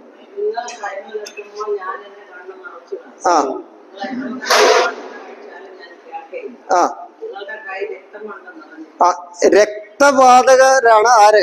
ഇസ്രായേൽ മക്കൾ. അവരോട് പറയാം, ദൈവത്തിന്റെ സ്വന്തം ജനത്തോട് പറയാം, നിങ്ങൾ രക്തപാതകരാണ്, നിങ്ങൾ എന്നോട് എത്ര പ്രാർത്ഥിച്ചാലും ഞാൻ എന്ത് ചെയ്യാൻ പോകുന്നില്ല. ദൈവത്തിന്റെ സ്വന്തം ജനമാ. അവരോട് പറയാം, നിങ്ങൾ എത്ര പ്രാർത്ഥിച്ചാലും കേൾക്കില്ല. ഇനി അടുത്തത് 29:13. ഈ ജനം ദൈവത്തിന്റെ അടുത്തേക്ക് വരുമ്പോൾ, അല്ലെങ്കിൽ ദൈവാലയത്തിലേക്ക് വരുമ്പോൾ, അവര് വാ കൊണ്ടും അധരം കൊണ്ടും എന്നെ ബഹുമാനിക്കുന്നു എന്ന് പറഞ്ഞു കഴിഞ്ഞാൽ അവരെ സ്തോത്രം ചെയ്യുന്ന കേൾക്കുമ്പോൾ, അവർ പാട്ട് പാടുന്ന കേൾക്കുമ്പോൾ ഇവരെ കവിഞ്ഞ് ഒരാത്മീയരായിട്ടുള്ള മനുഷ്യർ വേറെ ഇല്ല എന്ന് തോന്നിപ്പോവും. യഹോവയായ ദൈവം അവരുടെ ഹൃദയത്തെ നോക്കിയിട്ട് പറയാണ്, അവർ ഹൃദയം കൊണ്ട് എന്നിൽ നിന്ന്. അങ്ങനെയുള്ള ജനത്തോടെ യെശയ്യാവ് ശുശ്രൂഷിക്കാൻ പോകുന്നത്. 30-ാം അധ്യായത്തിൽ ഒരു കാര്യം കൂടെ വായിച്ചു. 30:10. അവർ ദർശകന്മാരോട് ചർച്ചിക്കരുത്, പ്രവാചകന്മാരുടെ ഞങ്ങളോട് പ്രവർത്തിക്കരുത്, മധുരവാക്ക് ഞങ്ങളോട് സംസാരിപ്പീൻ, വ്യാജങ്ങളെ പ്രവചിപ്പീൻ, വഴിവിട്ട് നടപ്പീൻ, പാത തെറ്റി നടപ്പീൻ. നിങ്ങൾ അതിൽ നിന്ന് മനസ്സിലാക്കിയിരിക്കുന്നുണ്ടാ? ഈ ജനത്തിന്റെ ഒരു പ്രത്യേകത എന്താ പ്രവചിക്കേണ്ടതെന്ന് ഇവർ അങ്ങോട്ട് പറഞ്ഞു കൊടുക്കുക. ഞാൻ പറഞ്ഞ മനസ്സിലായോ? എന്താ പ്രവചിക്കേണ്ടതെന്ന് ഞങ്ങള് പറയും. നിങ്ങൾ എന്താ ഇപ്പൊ ഞാനിവിടെ ക്ലാസ് എടുക്കാൻ വരുന്നുണ്ടേ, നിങ്ങൾ എന്നോട് പറയുക ഇന്നത് പറഞ്ഞാൽ മതി, ഇന്നത് പറഞ്ഞാൽ മതി എന്ന് നിങ്ങൾ എന്നോട് പറയുന്നത് പോലെ ശരിക്കും പ്രവാചകന്മാർ സംസാരിച്ചുകൊണ്ടിരുന്നത് എങ്ങനെയാ? സംസാരിക്കേണ്ടത് എങ്ങനെയായിരുന്നു? ദൈവത്തിൽ നിന്നുള്ള അരുളപ്പാട് അവർ പ്രാപിച്ച് അതാണ് പ്രസംഗിക്കേണ്ടത്. പക്ഷെ ഇവര് യെശയ്യാവിന്റെ കാലഘട്ടത്തില് ഇസ്രായേൽ മക്കൾ ചെയ്തുകൊണ്ടിരുന്ന കാര്യം, ദൈവത്തിന്റെ സ്വന്തം ജനം ചെയ്തുകൊണ്ടിരുന്ന കാര്യം, യെശയ്യാവ് ഇഞ്ഞു വന്നേ, ചെവി ഇഞ്ഞു കാണിച്ചേ, മധുരവാക്ക് മാത്രമേ ഞങ്ങളോട് സംസാരിക്കാവൂ, അല്ല ന്യായവിധിയുടെ എന്തെങ്കിലും പറഞ്ഞാലുണ്ടല്ലോ എന്നുള്ള വാക്കില സംസാരിക്കുന്നത്. ഇങ്ങനെയാ ദൈവജനത്തിന്റെ അവസ്ഥയെ ഒന്ന് ആലോചിച്ച് നോക്കി. എന്തവസ്ഥയാ വന്നിരിക്കുന്നത്? ആ കാലഘട്ടത്തിലാണ് യെശയ്യാവ് തന്റെ ശുശ്രൂഷ ചെയ്യുന്നത്. അങ്ങനെയുള്ള ജനത്തിന്റെ മധ്യയാണ് ശുശ്രൂഷ ചെയ്യുന്നത്. എളുപ്പമുള്ള ശുശ്രൂഷയായിരുന്നു? വലിയ പാടാ. ഞാൻ പറയാൻ വരുന്ന കാര്യം അതാ. നമ്മൾ ഈ യെശയ്യാവിനെ യെരമ്യാനെയൊക്കെ പഠിച്ച് പറ്റി മാത്രം പറഞ്ഞാൽ പോരാല്ലോ. നമുക്ക് ഇന്നത്തെ കാലഘട്ടത്തിലൂടെ നമുക്ക് എന്തെങ്കിലും കെട്ടണമല്ലോ. അവർക്ക് ഇന്നത്തെ കാലഘട്ടത്തിലേക്ക് വന്നിരിക്കുമ്പോൾ വലിയ അധപ്പതനത്തിന്റെ കാലഘട്ടത്തിലേക്ക് വന്നുകൊണ്ടിരിക്കുന്നത്. ഇവൻ ശുശ്രൂഷ ചെയ്യുന്ന ദൈവദാസന്മാർക്ക് ഉണ്ടാകുന്ന ബുദ്ധിമുട്ട് എത്ര അധികം ഉണ്ടാകുന്നുണ്ടെന്ന് നിങ്ങൾ അറിയാമോ? നിങ്ങൾ വായിച്ചിട്ടുണ്ടോ? എബ്രായ ലേഖനം 13-ാം അധ്യായം 17-ാം വാക്യം ഞാൻ പറഞ്ഞു മുന്നോട്ട് പോവാം. എബ്രായർ 13:17. നിങ്ങളെ നടത്തുന്നവരെ അനുസരിച്ച് കീഴ്പ്പെട്ടിരിക്കുവിൻ. ആരാ പറയുന്നത്? പൗലോസാ പറയുന്നത്. ഈ നടത്തുന്നവരെന്ന് പറയുന്നത് ആരാ? ഞാൻ പറയട്ടെ, മൂപ്പന്മാരും ശുശ്രൂഷകന്മാരും എന്നുള്ളതിരിക്കട്ടെ. മൂപ്പന്മാരും ശുശ്രൂഷകൻ അവരെ അനുസരിച്ച് കീഴടങ്ങിയിരിക്കാനായിട്ട് പൗലോസ് പറയുന്നു. എന്തുകൊണ്ട് കീഴടങ്ങിയിരിക്കണമെന്ന് പറയുന്നുണ്ട്. വായിച്ചു. നിങ്ങളുടെ ആത്മാക്കൾക്ക് വേണ്ടി അവരെന്ത് ചെയ്യുന്നു? ജാഗരിച്ചിരിക്കുന്നു. എന്തുകൊണ്ട് അവരെ ജാഗരിക്കുന്നതിന്റെ കാരണം എന്താ അവിടെ പറഞ്ഞിരിക്കുന്നത്? കണക്ക് ബോധിപ്പിക്കേണ്ടവരാണ്. ആര് കണക്ക് ബോധിപ്പിക്കണം? അത് ശുശ്രൂഷകന്മാര് ഈ നടത്തുന്നവർ അവിടെ ഉപയോഗിച്ചിരിക്കുന്ന പദപ്രയോഗം തന്നെ പറയട്ടെ. നടത്തുന്നവർ കണക്ക് നടത്തപ്പെടുന്നവരല്ല കേട്ടോ, നടത്തുന്നവർ കണക്ക് ബോധിപ്പിക്കണം. നമ്മുടെ സഭയിൽ 10 പേരുണ്ടെങ്കിൽ ശുശ്രൂഷകന്മാരായിട്ടിരിക്കുന്നവർ, സുവിശേഷകന്മാരായിട്ടിരിക്കുന്നവർ, ഈ 10 പേരുടെ കണക്ക് എന്ത് ചെയ്യണം? ബോധിപ്പിക്കണം. ഈ നടത്തപ്പെടുന്നവരല്ല, വിശ്വാസികളല്ല, ശുശ്രൂഷകന്മാർ ബോധിപ്പിക്കണം. അതുകൊണ്ട് അവരെന്ത് ചെയ്യുന്നു? ഈ അവരുടെ ആത്മാക്കൾക്ക് വേണ്ടി ജാഗരിക്കുന്നു. അത് ഞാൻ പറയാൻ ഉദ്ദേശിച്ച കാര്യം അടുത്ത വാക്കാ, ആത്മാക്കൾക്ക് വേണ്ടി ജാഗരിക്കുന്നു. അത് പറഞ്ഞു അടുത്ത. ഇതവർ ഞരങ്ങിക്കൊണ്ടല്ല സന്തോഷത്തോടെ ചെയ്യാൻ ഇടവരുത്തരുത് എന്ന് പറഞ്ഞ അർത്ഥം എന്താ? നിങ്ങൾ എന്താ മനസ്സിലാക്കിയിരിക്കുന്നത്? പുതിയ നന്മകളെ കുറിച്ചല്ല അവിടെ പറഞ്ഞത്. അവർ ഞരങ്ങിക്കൊണ്ട് ശുശ്രൂഷ ചെയ്യുമെന്ന് പറഞ്ഞത്, ഞാൻ ഇത്രയും പ്രാർത്ഥിച്ചിട്ടും ആ സഹോദരൻ ഒരു ആത്മീയ വളർച്ച ഉണ്ടാകുന്നില്ലല്ലോ എന്ന് കരുതിയാൽ എനിക്ക് എന്നുണ്ടാകും? ഉണ്ടാകുമോ? ദൈവദാസന്മാരായിട്ടുള്ള ചിലരെങ്കിലും ഇവിടെ ഉണ്ടല്ലോ, ഉണ്ടാകുന്നുണ്ടോ? ഞാൻ പറയട്ടെ, ഇന്ന് അനേക സഭകളിൽ, ഞാൻ ഉൾപ്പെട്ട് നിൽക്കുന്ന സഭയെ കൂടെ ചേർത്ത് ഞാൻ പറയട്ടെ, ഞാൻ ചില വിശ്വാസികളെ ഓർത്ത് ഞരങ്ങിക്കൊണ്ട്, അവർക്ക് വേണ്ടി ഞാൻ ശുശ്രൂഷ ചെയ്യുമ്പോൾ ഞരങ്ങിക്കൊണ്ട് ശുശ്രൂഷ ചെയ്യുവാനായിട്ട് എനിക്ക് ഇടവരുന്നുണ്ട്. അവർക്ക് ഒരു വളർച്ചയില്ല എന്ന് കാണുമ്പോൾ, ഈ സഭകളിൽ ഇങ്ങനെ പ്രശ്നങ്ങൾ ഉണ്ടാകുന്നെന്ന് കാണുമ്പോൾ, അനേക ഇപ്പൊ യെശയ്യാവിനെ പോലെയുള്ള പ്രവാചകന്മാർക്ക് വന്ന അതേ അവസ്ഥ തന്നെ ഇന്ന് ശുശ്രൂഷകന്മാർക്ക് വന്നുകൊണ്ടിരിക്കുക. ഒന്നും പറയാൻ പറ്റുകയില്ല, ഒന്ന് പറഞ്ഞ് രണ്ടാമത്തേന് സഭ വിട്ടു പോവുക എന്ന് പറയുക. ഞാൻ പറയട്ടെ, ഞാൻ ശുശ്രൂഷകന്മാരുടെ ഭാഗം മാത്രമേ പറഞ്ഞുള്ളൂ. ശുശ്രൂഷകന്മാരും ചെയ്യേണ്ട കാര്യം പറഞ്ഞിട്ടുണ്ട്. അവരുടെ ആത്മാക്കൾക്ക് വേണ്ടി എന്ത് ചെയ്യണം? ജാഗരിക്കണം. ആത്മാക്കൾക്ക് വേണ്ടി ജാഗരിക്കുന്നവരാണ്. ഈ ശുശ്രൂഷകന്മാരുടെ ജാഗരണം മുഴുവനും വിശ്വാസികളുടെ ആത്മീയ നന്മയ്ക്ക് വേണ്ടി, ഭൗതിക കാര്യങ്ങൾക്ക് വേണ്ടി ചെയ്യണ്ട എന്നുള്ളതല്ല ഞാൻ പറയുന്നത്. ഭൗതികമായിട്ട് അവർക്കൊരു ആവശ്യം വന്നു കഴിഞ്ഞാൽ നമ്മൾ അവരുടെ കൂടെ തന്നെ നിൽക്കണം. ഞങ്ങൾ അങ്ങനെ നിൽക്കുന്നവരാ, ഞങ്ങൾ അവരുടെ കൂടെ തന്നെ നിൽക്കണം ഭൗതികമായിട്ട്. ഒരാൾക്ക് മരുന്നില്ല എന്ന് പറഞ്ഞു കഴിഞ്ഞാൽ ഞങ്ങൾ വാങ്ങിക്കൊണ്ട് കൊടുക്കുന്നവരാ. ഭൗതിക നന്മയും നമ്മൾ ചെയ്യുന്നുണ്ട്. പക്ഷെ നമ്മുടെ പ്രഥമ ലക്ഷ്യം എന്താ? ആത്മാക്കൾക്ക് വേണ്ടി നമ്മൾ ജാഗരിക്കണം. ഈ ജാഗരിക്കുക എന്നുള്ള പദം യെശയ്യാ പ്രവചനമാണ് പഠിപ്പിക്കുന്നത്. ഇപ്പം പുതിയ നിയമ സത്യങ്ങള്, പുതിയ നിയമത്തിലെ കാര്യം ആവശ്യമുള്ളതാ. അതുകൊണ്ടാ പറഞ്ഞു പോട്ടെ. ഈ ജാഗരിക്കുക എന്നുള്ള പദം, ഈ വാച്ച് ടവർ എന്നുള്ള പദം കേട്ടിട്ടുള്ളൂ. വാച്ച് ടവർ, ഈ പട്ടാളക്കാര് എവിടെയെങ്കിലും ക്യാമ്പ് അടിക്കുന്നുണ്ടെന്നെ അവർ ആദ്യം ഉണ്ടാക്കുന്നത് എന്ന് പറയുന്നത് ഒരു വാച്ച് ടവറാ. ഗോപുരം, നിരീക്ഷണ ഗോപുരം എന്ന് പറയും വാച്ച് ടവർ. അതിനകത്തില് എന്തിനാ അവർ വെക്കുന്നത്? വാച്ച് ടവർ വെക്കുന്നത് നിങ്ങൾ ശ്രദ്ധിച്ചിട്ടുണ്ടോ? പട്ടാള ക്യാമ്പുകളൊക്കെ കണ്ടിട്ടുണ്ടോ? ശ്രദ്ധിച്ചിട്ടുണ്ടോ? പടങ്ങളിലോ TV-യിലോ എന്തെങ്കിലും വരുമ്പോൾ നിങ്ങളൊന്ന് ശ്രദ്ധിച്ചു നോക്കുക. മിക്കവാറും സാഹചര്യം ഉണ്ടെങ്കിൽ 4 ദിക്കുകളിലും അവർ അത് വെക്കാറുണ്ട്. സാഹചര്യം ഇല്ലാത്ത സ്ഥലങ്ങളിൽ, ചെറിയ ദിവസങ്ങളിലാണ് ക്യാമ്പ് ചെയ്യുന്നെങ്കിൽ ഒരെണ്ണമെങ്കിലും നിർബന്ധമായി ഉണ്ടാകും. അത് വെച്ചതിന് ശേഷം അവർ ബാക്കിയുള്ള പണികളെല്ലാം നടത്തും. അവരുടെ ടെന്റും ബാക്കിയുള്ള കാര്യങ്ങളെല്ലാം ഉണ്ടാക്കുന്നത് ആദ്യം വാച്ച് ടവർ സ്ഥാപിക്കും. അതിനുശേഷം ഉയർന്ന നിരീക്ഷണ ഗോപുരം എന്നൊക്കെ പറയുന്നത്. അതില് ജോലി ചെയ്യുന്ന ഒരുവനോടാ പറഞ്ഞിരിക്കുന്നത് ജാഗരിക്കുക എന്നുള്ള പദം ഉപയോഗിച്ചിരിക്കുന്നത്. ആ പട്ടാളക്കാർ ഒരു ക്യാമ്പ് വെച്ചിട്ട് ആ വാച്ച് ടവറിൽ എത്ര മണിക്കൂറാ ജോലി ഉണ്ട് ഒരാൾക്ക്? 8 മണിക്കൂർ കഴിയുമ്പോൾ അടുത്ത ഷിഫ്റ്റ്. അതിൽ ആളില്ലാത്ത സമയം ഉണ്ടാകുമോ? ആളില്ലാത്ത സമയം ഉണ്ടാകത്തില്ല. 8 മണിക്കൂർ ഷിഫ്റ്റ് കഴിയുമ്പോൾ അടുത്ത ആള് വരും. ആത്മീയ ശുശ്രൂഷയുടെ കാര്യത്തിലോ? ആത്മീയ ശുശ്രൂഷയുടെ 8 മണിക്കൂർ കഴിയുമ്പോൾ അടുത്ത ഷിഫ്റ്റ് വരൂ. 24x7 ദൈവദാസന്മാര് ആർക്ക് വേണ്ടി ജാഗരിക്കണം? ജനത്തിന് വേണ്ടി. നമ്മുടെ മനസ്സിൽ നമ്മുടെ കാര്യങ്ങൾ ചെയ്യണ്ട എന്നുള്ളതൊന്നും അല്ല ഞാൻ പറഞ്ഞത്. അവരെ മറന്നു കളയാനായിട്ട് നമുക്ക് പാടില്ല. ഇതായിരിക്കണം നമ്മുടെ ചിന്ത. അപ്പം അവരെ മറന്നു കളഞ്ഞിട്ട് ആത്മാക്കൾക്ക് വേണ്ടി ജാഗരിക്കാതിരുന്ന് മറ്റു പല കാര്യങ്ങൾ ചെയ്യുമ്പോൾ, അവർ ചെയ്യേണ്ട കാര്യങ്ങൾ അവർ ചെയ്യാതെ ഇരിക്കുമ്പോഴേക്കും എന്തുണ്ടാകും? ഇതുപോലുള്ള പ്രശ്നങ്ങൾ ഉണ്ടാകും. നമ്മുടെ ആത്മീയ നേതൃത്വം ഒക്കെ പണ്ടത്തൊക്കെ വിവേകത്തോടുകൂടി ഇടപെടുന്ന ആത്മീയ നേതൃത്വം നമുക്ക് ഉണ്ടായിരുന്നു. അതൊക്കെ നഷ്ടപ്പെട്ടു വന്നുകൊണ്ടിരിക്കും. ഞാനൊരു കാര്യം പറഞ്ഞു കഴിഞ്ഞിട്ട് അങ്ങ് തിരിച്ചു പറഞ്ഞു. 1 കൊരിന്ത്യർ 6-ാം അധ്യായം, എടുക്കുകയോ വേണ്ട, ഞാൻ സംഭവം പറഞ്ഞെങ്കിൽ നിർത്താം. 6-ാം അധ്യായത്തില് ഒരു വലിയ പ്രശ്നം സഭയിലുണ്ടായിരുന്നു. അപ്പന്റെ ഭാര്യയെ വെച്ചുകൊണ്ടിരിക്കുന്ന അതുപോലെ അതേ പറയാൻ വലിയൊരു ഇതില്ല. കൊരിന്ത്യ സഭയെ പറ്റി നിങ്ങളുടെ അഭിപ്രായം എന്താ? വേദപുസ്തകത്തിലെ ഏറ്റവും പന്ന സഭ എന്ന് പറയാൻ പറ്റുകയാണെങ്കിൽ ഏത് സഭയായിരിക്കും പറയുന്നത്? പല പ്രശ്നങ്ങളും, അനേക പ്രശ്നം, 1 മുതൽ 12 വരെയുള്ള അധ്യായങ്ങളിൽ പല പ്രശ്നങ്ങളാണ് പറയുന്നത്. 12 വരെ അദ്ദേഹം പല പ്രശ്നം. ഏറ്റവും പന്ന സഭ. ആ പന്ന സഭയിൽ ഇങ്ങനെ ഒരു പ്രശ്നം ഉണ്ടായി കഴിഞ്ഞു. ഇങ്ങനെയുള്ള പ്രശ്നമുള്ള ഒരു സഭയാന്നിരിക്കട്ടെ, ആണല്ലോ. ആ പ്രശ്നമുള്ള സഭയിൽ ഇരിക്കുമ്പോൾ അവരോട് പറയുകയാണ്, നിങ്ങളുടെ കാര്യങ്ങൾ തീർപ്പാക്കുവാനായിട്ട് നിങ്ങളുടെ ഇടയിൽ കാര്യങ്ങൾ തീർപ്പാക്കുവാനായിട്ട് ദൈവം സഭയിൽ ആരെ ആക്കി വെച്ചിട്ടുണ്ട്. ഒരു സഭയിൽ പ്രശ്നമുണ്ടാകുമ്പോൾ അത് പരിഹരിക്കുവാനായിട്ട് ആ സഭയിലെ തന്നെ ആളുകൾ ശ്രമിക്കണം. അല്ലാതെ വേറൊരു സഭയിലെ ആളുകളെ ആ പ്രശ്നത്തിൽ ഉൾക്കൊള്ളിച്ചു കഴിഞ്ഞാൽ എന്താകും കാര്യം?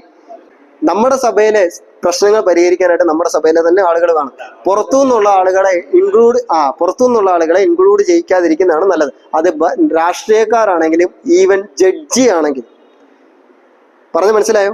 രാഷ്ട്രീയക്കാരാണെങ്കിലും പോലീസുകാരാണെങ്കിലും ജഡ്ജി ആണെങ്കിലും നമ്മുടെ സഭയിലെ പ്രശ്നങ്ങൾ പരിഹരിക്കാൻ ആരെ തന്നെ ദൈവം ആക്കി വെച്ചിട്ടുണ്ട്, ജ്ഞാനികളായിട്ടുള്ളവരെ ആക്കി വെച്ചിട്ടുണ്ട്. ഇന്ന് പ്രശ്നം എന്താണെന്നറിയോ? അവരവരെ ഏൽപ്പിച്ചിരിക്കുന്ന ശുശ്രൂഷകൾ അവരവർ ചെയ്യുന്നില്ല എന്നുള്ളത് ഇന്നത്തെ പ്രശ്നം. സമാഗമന കൂടാരത്തിന്റെ പലകകൾ, എത്ര പലകൾ ഉണ്ടായിരുന്നു നിങ്ങൾ അറിയാം? സമാഗമന കൂടാരം അറിയാമല്ലോ. വിശുദ്ധ സ്ഥലവും അതിവിശുദ്ധ സ്ഥലവും പലകകൾ വെച്ചിട്ടാണ് വരുന്നത്. 48 പലകൾ, 40 രണ്ട് സൈഡിലും 20 പലകൾ, ഒരു വശത്ത് 8 പല. അപ്പോഴേ നിങ്ങൾ ശ്രദ്ധിച്ചറിയാം, ഈ മൂലക്കിരിക്കുന്ന പലകയ്ക്ക് വ്യത്യാസമുണ്ട്. മൂലക്കിരിക്കുന്ന പലക അത് എന്ത് ചെയ്യണം? ഈ ഭാഗത്തെയും ഈ ഭാഗത്തെയും തമ്മിൽ ഒന്നിപ്പിക്കണം. ഇവിടെ ഇരിക്കുന്ന പലകയും ഈ ഭാഗത്തെയും തമ്മിൽ ഒന്നിപ്പിക്കണം. 48 പലകകൾ ഉണ്ടായിരുന്നതില് മുഴുവൻ 48 പലകകളില് എത്ര പലകയെ മൂലപ്പലകകളായിട്ട് ദൈവം വെച്ചിട്ടുണ്ടായിരുന്നുള്ളൂ? ചേർത്ത് നിർത്താനായിട്ട് ഒരു സഭയിൽ എല്ലാവരെയും കൊണ്ടും ആ ശുശ്രൂഷ എല്ലാവരെയും കൊണ്ട് ചെയ്യാനായിട്ട് പറ്റത്തില്ല എന്ന് ഓർക്കണം. അല്ലെങ്കിൽ പ്രശ്നങ്ങൾ പരിഹരിക്കാനായിട്ട് എല്ലാ സഹോദരന്മാർക്കും കഴിവുണ്ടോ പ്രശ്നങ്ങൾ പരിഹരിക്കാൻ ദൈവം കൃപ നൽകി ചിലരെ എവിടെ ആക്കി വെച്ചിട്ടുണ്ട്? സഭയിൽ ആക്കി വെച്ചിട്ടുണ്ട്. ഞാൻ കൊരിന്ത്യ സഭയെ കുറിച്ച് തന്നെ പറയാൻ കാരണം, കൊരിന്ത്യ സഭയിലെ ആ പ്രശ്നങ്ങളൊക്കെ പറഞ്ഞു തുടങ്ങുമ്പോൾ പറയാണ്, നിങ്ങൾ ഒരു ആത്മീയ വരത്തിലും കുറവുള്ളവർ അല്ല ആകരുതെന്നൊന്നും അല്ല പറഞ്ഞിരിക്കുന്നത്.